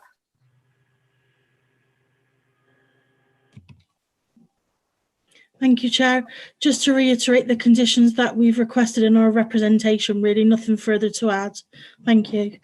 Thank you. And finally, I hand over to the applicant and applicant's representative to sum up. Thank you, Councillor Comley. It's been a couple of hours, this hearing. It's taken a while, and I apologise, I'm going to take up a little bit more of your time, but we did, towards the end of that, reach some sort of agreement between some of those who made representations and my client, and that was from Mr. Mason, who represents the Montpellier Conservation Group. And he said that he is happy for the restrictions on the planning consent to be applied to the premises licence. And that's sort of where I started 2 hours ago, by saying exactly the same thing. And I know this is not a rerun of the planning application, but there are occasions in applications that you deal with where the two issues are so closely linked that it's difficult to sometimes extract them.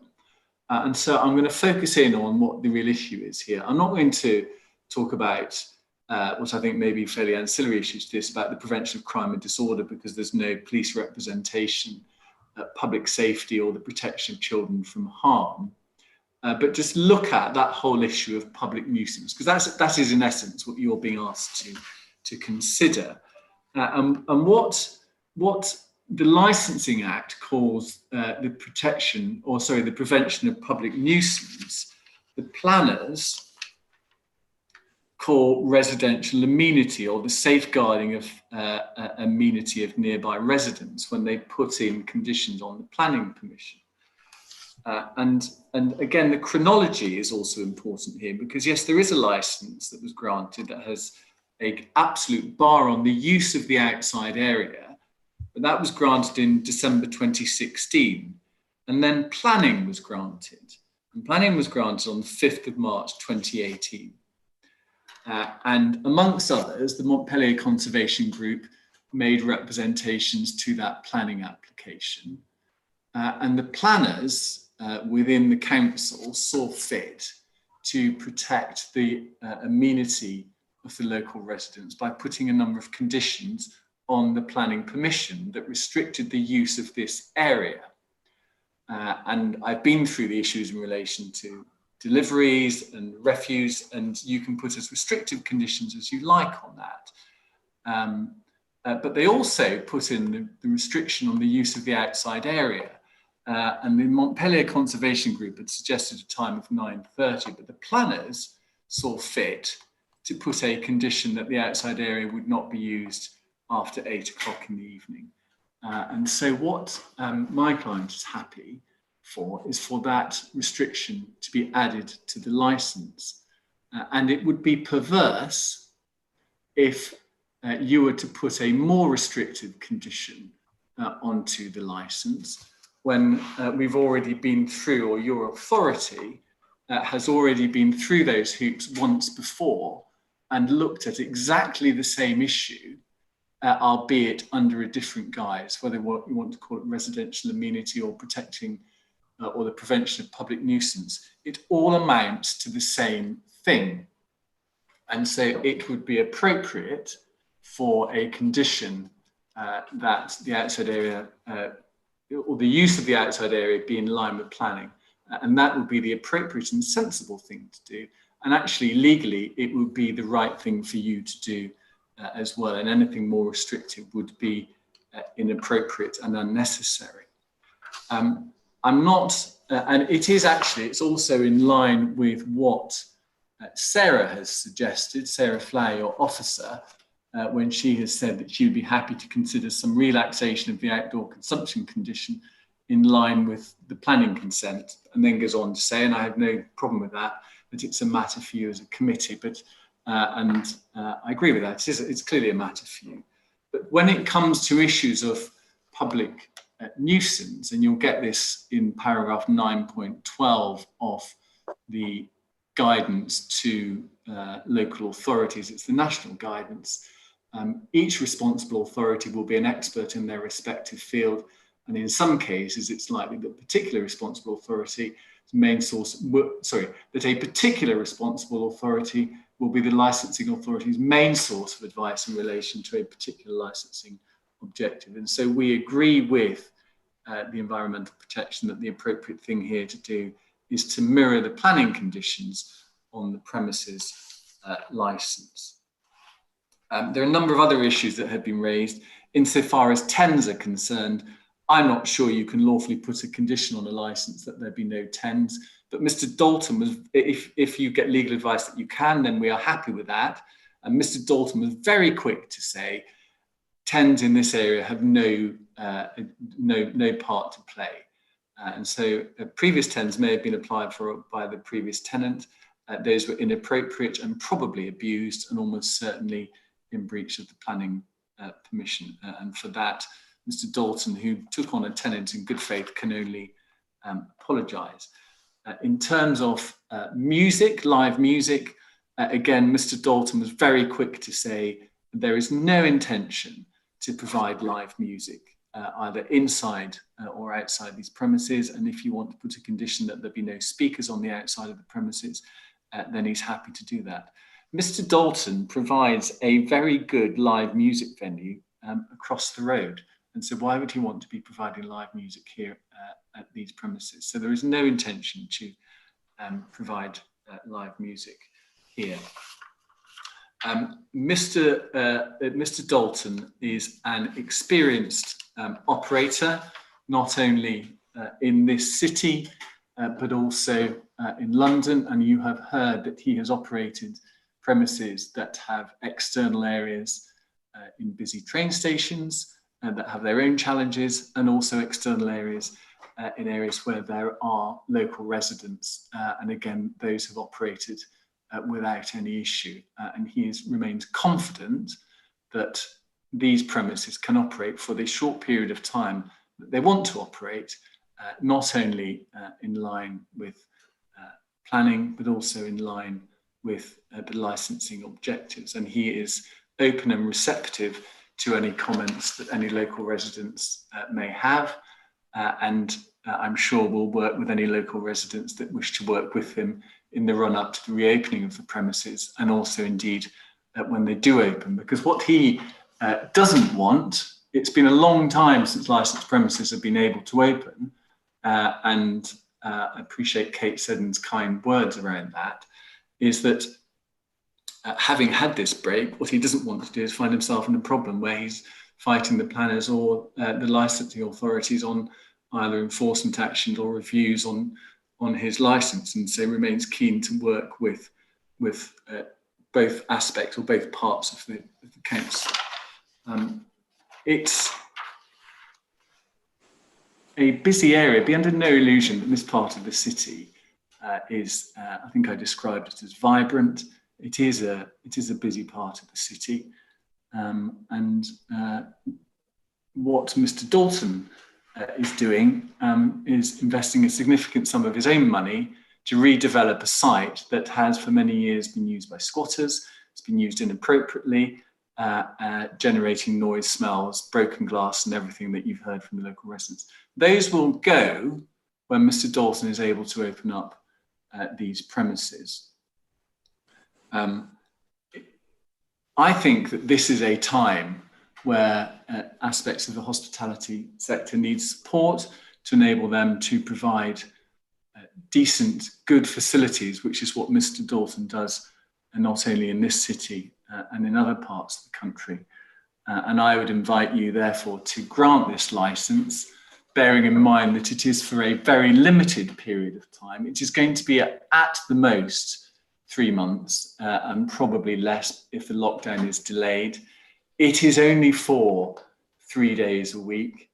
People will be off this site by no later than 10:30. There are numerous other premises nearby that are open later than this, and this is well within hours that have been granted in this part of Bristol.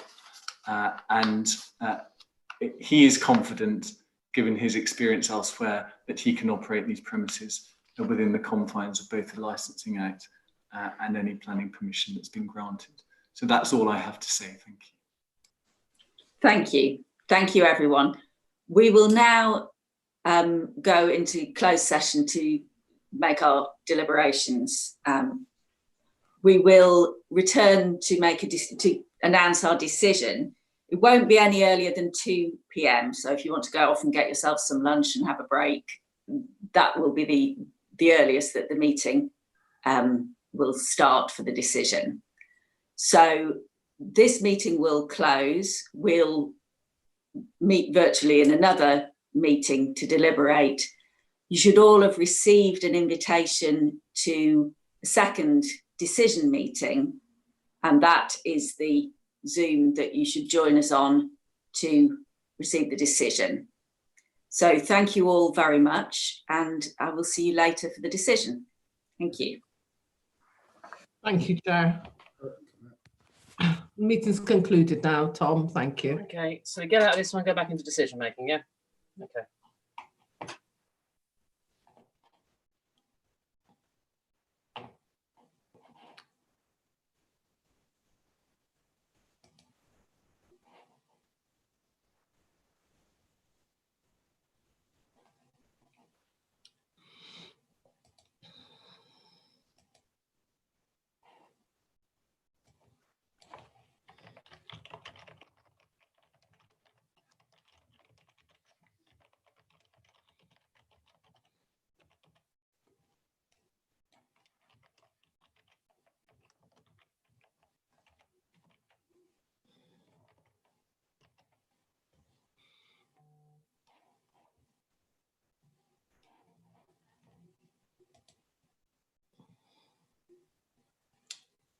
Claudette Campbell, incorrect. Claudette Campbell at bristol.gov.uk, really? Have we finished the webcast now? Yeah, can you kick me out so I can get into my other account, please? Yep, I've tried to remove everyone. I can't remove you, Claudette, as your host. Oh, right, okay, I will remove myself.